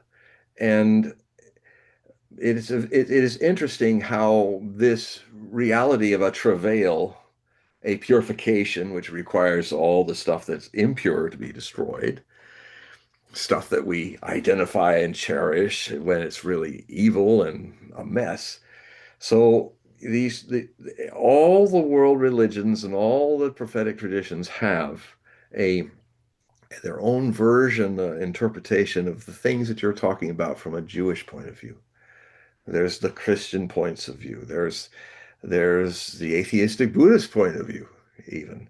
And so my book Messiahs looked at that, and it's still out there. You can buy it in used bookstores. It's one of my most beautiful coffee table books that I sketched out the designs and had them do it in England. Um, so there again, back to the theme of alchemy. Even the most terrifying, terrible things are an opportunity to grow. You know, Lucifer means light, but Lucifer became Satan. The base metal sins of our unconscious lives and the way we live it, and our hubris and all that, is the same stuff that makes the gold. It cannot be otherwise. They have an intimate relationship. Heaven and hell have an intimate relationship. Um, and the end of we're seeing the end of a great age, and a lot of the old will be destroyed in it, and it may take centuries to recover from it, but we're in it now, and I can recognize that all these things are coming together in so many different prophetic traditions. But the thing is, How but the thing is that I know this sounds kind of really negative, but if you were to be the devil's advocate, all right, and you were to be judging mankind, if it was me, I would have to ask for absolute annihilation because mankind doesn't deserve it Hmm. because we have had so many opportunities to get it right. So mankind is, it's like mankind is almost at the very end of the road here. Hmm. Now, some religions think that there's going to be a savior. You know, different religions have different saviors, Yeah. but the real, you know, brass tacks or Israel has rubber, Emmanuel.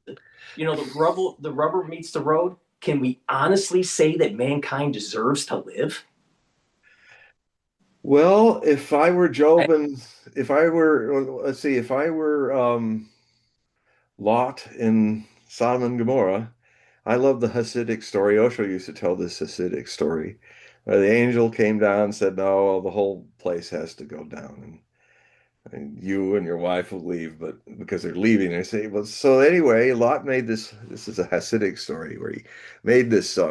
He he bargained with the angel and said, well, what if what if there was one person, or well, he started with what if there were a few people, and then he finally bartered him down to, well, what if there's only one person that's pure in Sodom and Gomorrah? Would God save it?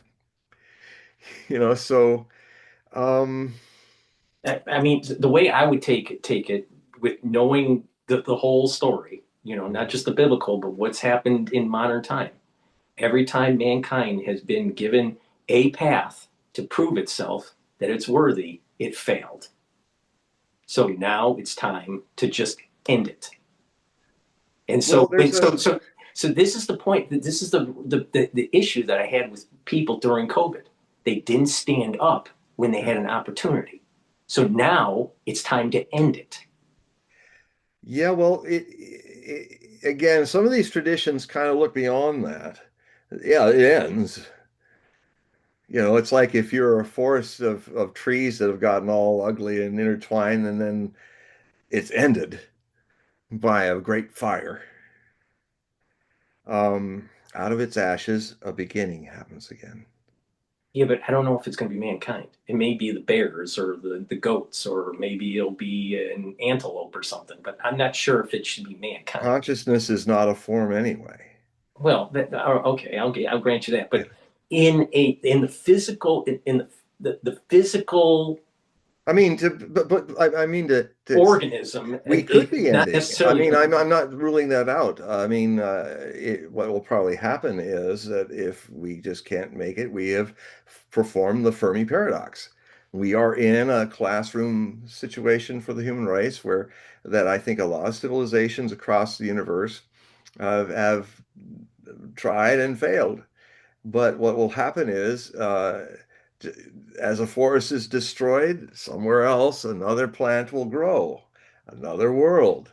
It may be the end of this, but the universe is vast, and the possibilities uh, are many. And I understand the feeling, oh, we don't deserve. But there's almost a little subtle quality of what I would ask God, what is your expectation of us? I mean, you're responsible for this whole thing. Why did you create evil? Why did you create rape and all that? Because that's on you, God. You didn't have to create that. I mean, I remember sometimes the born again Christians came in when I was working this head shop in Ports of Call, the Prophet, which was it took care of all the occult and metaphysical needs of the South Bay area of Los Angeles and the Latino culture. And it was quite an education just before I went off to India. Um, and these guys came in and said, these two guys, they're talking to me, and I was in my orange robes by then, and they were saying, well, um, there was evil, and what were they saying? And we have to just choose between good and evil. And I said, and the devil's evil, and we got to fight against the devil. And I said, who created the devil? God. Didn't God create the devil? He created Lucifer, but if Lucifer became the devil, who's responsible for creating it? I'll take it one step further. I'm not so sure that the devil is evil. Yeah, well, I mean, the devil seems to be a prosecutor of yeah. people's actions. Yeah, it is, and it's also yeah. But these guys were kind of in that one-dimensional way of looking at it, and I just said, look, ultimately, even if you create the prosecutor, Paul, God's responsible. So God can just take a look in His own divine mirror and ask the question, why did I create all this? Because all of this is His responsibility. Because if He hadn't created it, would any of this happen? And it was always set up for failure. Yeah, and of course. Well, destined God set it up for failure. and we were destined to burn. He plays with his toy people, and like I used to play with my toy soldiers and kill them all and all that. He seems to be a child, and maybe that's why Trump has his dumb luck because he's a precocious 8-year-old in a Not, 80-year-old body come June you 14th, know, I know your and he could blow up the world. I know your opinion of Hitchens. Christopher Hitchens. I know the bad. Oh, well, I also loved a lot of what he Yeah, says. but one of the things that he said when he was dying from A cancer, great writer. right? Oh yeah, absolutely a great writer Yeah. and a great orator. Yeah, oh yeah. I mean, I dig him, but I also nail him. You It's too know, bad we never had a uh, debate. so one of the things that he said that I thought was really telling was is that when he was dying from cancer, there was Mm, no hope. He was going to yeah, die, yeah. and he said that he didn't understand when people had cancer why they were saying, "Oh, why me? Why me?" While he stated, "Why not me? There's nothing special." And this gets to the very essence of what we're talking about tonight. Do people really deserve to have the freedoms that they have? They didn't fight for them. They didn't protect them. Do people really deserve life? And maybe the great prosecutor is right. No one deserves it. And that includes me and everyone that I know. I would just Nobody sim deserves it. I would just simply say, it's that's why I call myself a luminous atheist. I often find that atheists, if they're not dogmatic about it, like theists, are. I mean, Buddha, a lot of the greatest religions are atheistic. Buddha, there's no personification of God. This is my experience of it. There's godliness, though. And the godliness is in, if people could look inside, they will find that all these dramas and all these things that happen are part of a great play. But if it can be witnessed from the source, that witness, that divine spark, is neither good nor evil. It's it's beyond those things. Inside of us is that source of God that we mistakenly personify, in my experience. Personifying means that we turn it into an imaginary friend or foe, uh, a a the prosecutor as well, and all of that's happening. But um, it's this world is a classroom, I would say, and it's a place where Um, and the strange thing about something that's so universal is the complete awakening of it, that universality can only happen one individual at a time. Individual, I say, is an undivide you all. It's like revolutions are really react illusions. People are reacting to the czar, so they replace him with a greater czar called Stalin with the red banner. you know, or they replace the Chinese emperor with Mao, the greatest emperor of ever of them all, in a way, even though he wore the bad clothes, the simple clothes and all that. Um, Being in India, I had my eyes open to a lot of very interesting and Zen, a lot of interesting ways in which um, even God's part of that play. Even God's a changeable um, state. And you see it in nature. If everything's green and wonderful, then an eruption happens and wipes it all out. And then you could get all pokey about it, like Varang has in Fire and Ash. We lived beautiful, but then the fire of volcano came and burned everything, and Ewa did not help us. You know, um, it's uh, it's a bigger story than any of our minds and our hopes and fears can wrap itself around because there's something deeper in us that is not our minds and hopes and fears. And I am facing the potential of nuclear war, you know, happening maybe next month. If not, it will set in motion a 2 years of travail because Saturn, which is anchoring this whole, Saturn's got Neptune, mass mind communicator, Saturn, the reality giver, or the sin exposer.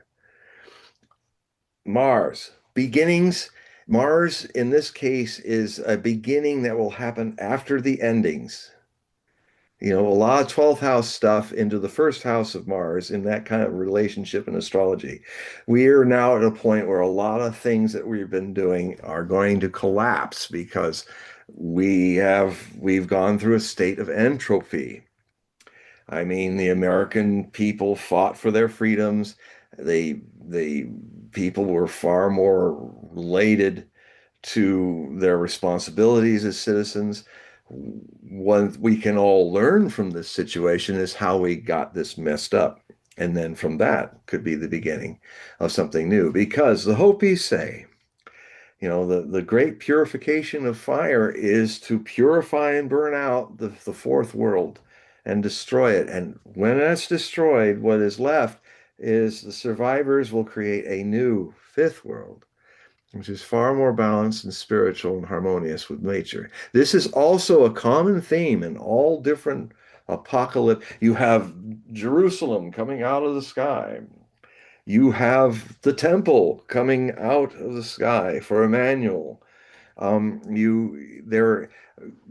What I always seek. I take note of the details, but I'm always trying to seek the core essence of it, which they all share.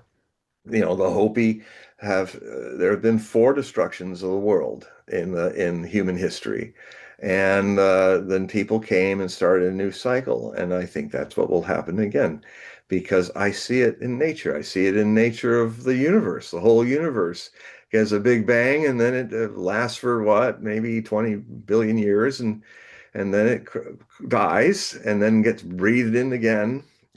There's there is there are many life cycles to deal with, not just in our world. And there are so many other worlds and civilizations out there and religions out there in existence.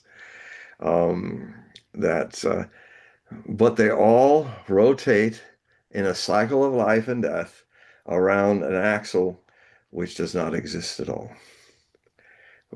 I close with this. I'm using the quote again, something Osho said in um, 1983. He rarely made a public statement because he was in his 3.5 years of silence, but he made a public statement. And actually, in 1983, it's the one Cuban Missile Crisis moment that most people missed, but it was probably even closer than anything that's happened before. That was the latter half of 1983. Andropov, the Soviet premier, thought that Ronald Reagan, when he was talking to all the evangelicals, when he made the Empire of Evil speech, had lost his marbles.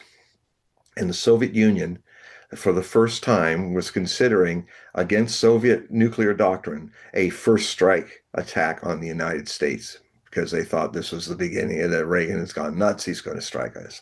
So the Politburo was really looking at that. Now, Gorbachev was his protege. Andropov's protege. And Gorbachev said, I think he had a whole gaggle of crazy evangelicals to talk to, and I think he was putting on a show for them. And I don't think he's going to do that. And Andropov was a good leader, Soviet Union, one of the old creaky ones at the end. He accepted it.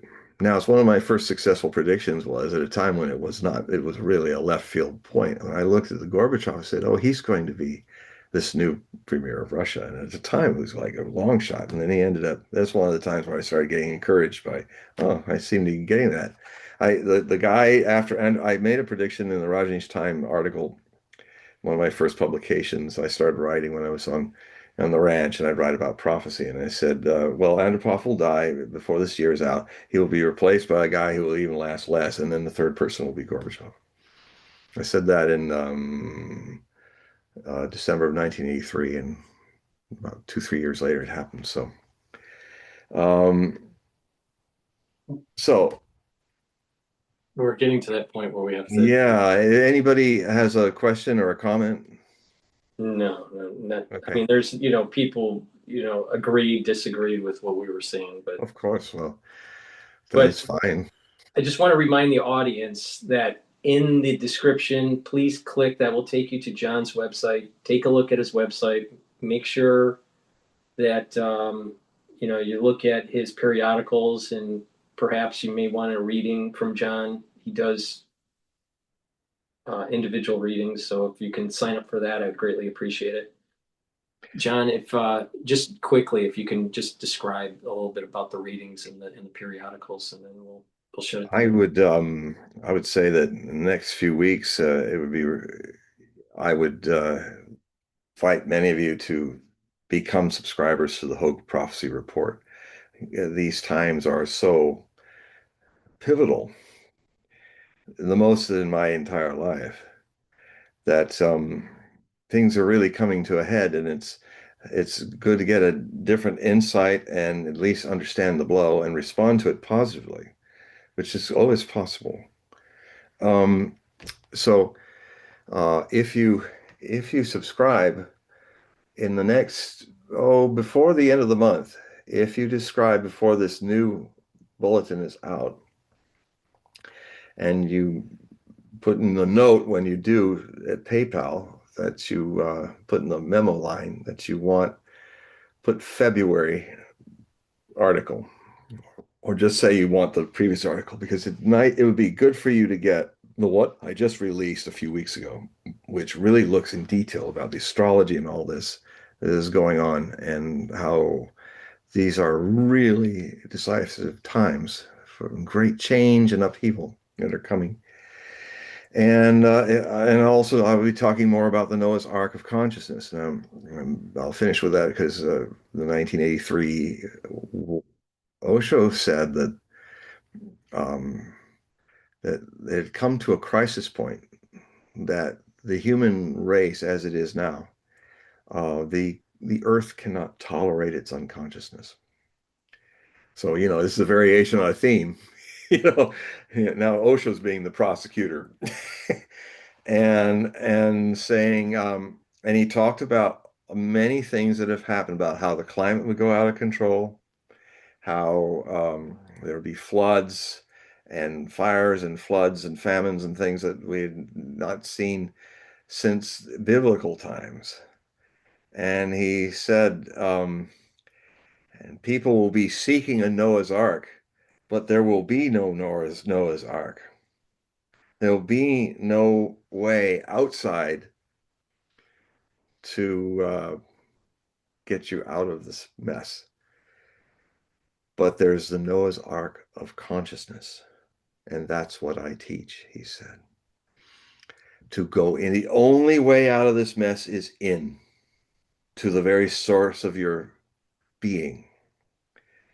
And basically, that the Noah's Ark is consciousness itself. And you are conscious.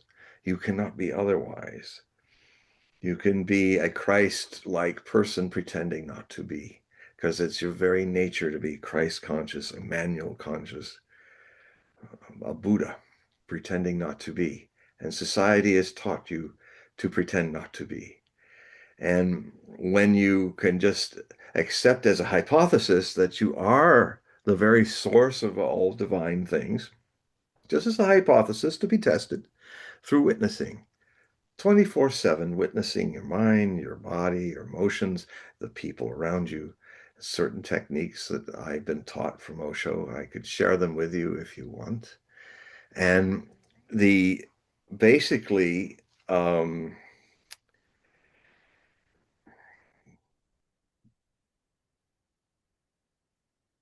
when you start to see the pretending not to be things, pretending not to be the things that you cannot avoid being, the very source of the divine. If you go deeper into witnessing without judgments for or against what you're seeing, and just let it go by and see it in its full nature and let it pass away on its own accord. That which is witnessing it, the pretending not to be, is the truth, the eternal truth. That's the hypothesis. That that is your utter connection to the divine source. It's in everything, but not of anything. It is everywhere and nowhere at once. You were brought it into the world as a child, but because you were innocent and open, and your parents, priests, politicians, and pedagogues who had lost the spark forgot about it, as often happens through conditioning, they, in unconscious but well-meaning ways, helped you forget it too. By saying, okay, for you to survive in this world, you're going to have to play a game. It's a really great game. Oh, what game is it? Says the child. The game is pretend that you're not a divine spark.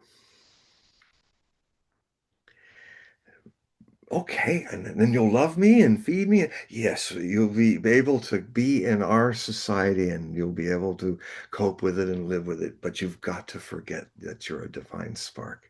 You just won't make it if you don't. Okay, I'll play the game. So you play the game, and children are total.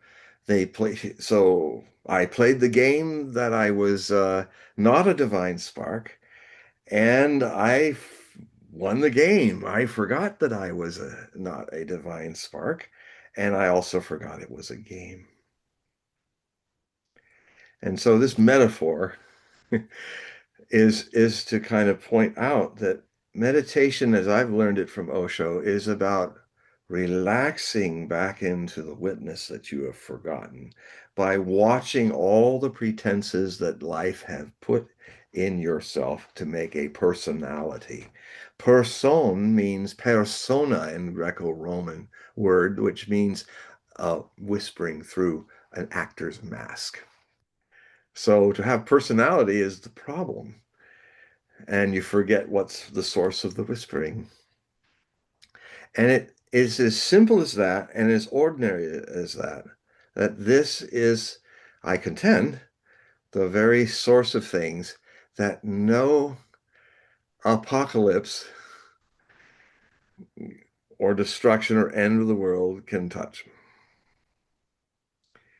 You've always been that, you've always had it, and because it's so ordinarily your very nature, that is why we miss it, because we're taught to look for it. You can't look for what you already are. So the whole play is to relax and come more and more in the center and begin to see what you've lost. You cannot lose. And that's why in this kind of a Zen state, walking in Zen, sitting in Zen is the famous statement.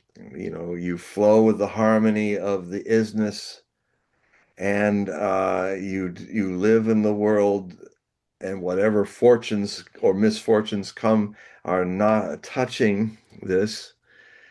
And even at the moment, because it's a Japanese proverb, even at the moment when the sword is unsheathed to bring your death, the man of Zen is smiling. So even if World War III is coming to destroy this world and our societies and our problems, poor old troubled earth, I will face it smiling. Okay, well, we'll end it there. So everybody that's listening, please make sure that you click the link to John's website and take a look at what he offers, and please help out. We're going to do another show in 2 weeks, but I think it's really important to understand that we're at a fork in the road in this Yep. world, and that if things don't de-escalate soon, it's going to escalate, and the probability of having something happen that is worldwide has increased. So Yes. so stay And tuned. it will go on increasing um, throughout April into May. But April is going to be the decisive thing of this. It's going to be like nothing that happened before in the Cuban Missile Crisis or anything like that, and it's going to hopefully scare a lot of us straight. Hmm. And I look, I just want to add one other thing before we shut down. J JFK during the Cuban Missile Crisis was also a fork in the road, and there were Yeah, people around him that were saying well, maybe we need to use nuclear weapons against Russia because of yeah, Cuba, and you had other people that were trying to de-escalate it. yeah. But the thing is that JFK was a smarter person than Trump, Oh, just yeah. flat out smarter person and more intellectual. Now, obviously, Trump is luckier than JFK. I mean, JFK didn't survive the assassination. Um, Donald Trump did. So Trump is a lucky guy. But the thing is that maybe his luck is going to run out. And if Well, his it luck could. runs out, we're all in danger. And there's a serious problem here. Is that we're at a situation where we don't have a very intellectual person making the decisions. We have a person that has been going to the casino so many times and winning and winning and winning, and he's been drunk on his winning. Now I voted for Trump 3 times. I'm a Trump supporter, but I'm scared about what is starting to emerge. Yeah. And so I'm just going to leave it at that, and we'll see what happens. So are a lot of people in MAGA and a lot of people who crossed over from the Democratic Party who made it possible for Trump to win the second term. And they're mostly Gen Zers that yeah, and he's completely disconnected from them. Most of the people that are listening on this show probably would have never been born if the Cuban Missile Crisis went the wrong way. And I lived through the Cuban Missile Yeah. Crisis. It So that's ended on my seventh birthday, and it shocked me so deeply as a child that that's my whole life's path has been traumatized and lifted through what happened to me in those 13 days. right. So here we are again. Okay, so we're at that point where we have to shut down the show, but we're going to do Yep. another show in 2 weeks, assuming Yep. that we're not radiated, and please join us. But thank you everybody that was watching and also listening on X Spaces. I apologize if I didn't get to your questions. Please listen next week and raise your hand and I'll get you on for. Or also email me, everybody. I answer all my emails eventually. So, email me at talkwithme@hogueprophecy.com if you've got a question, because a lot of your questions and comments actually inspire some very interesting, surprising responses that often become articles and things like that. So talk with me, all one word, at symbol, HOGUEP prophecy, PROPHECY, all one word, all lowercase. And I so you can also do that too if you really have a question you've got to get out now. And we'll see you in 2 weeks. It'll be a Okay, very different world in the next 2 weeks. I think so too. So thank you everybody for watching and listening, and see you in 2 weeks. Bye bye. Bye bye.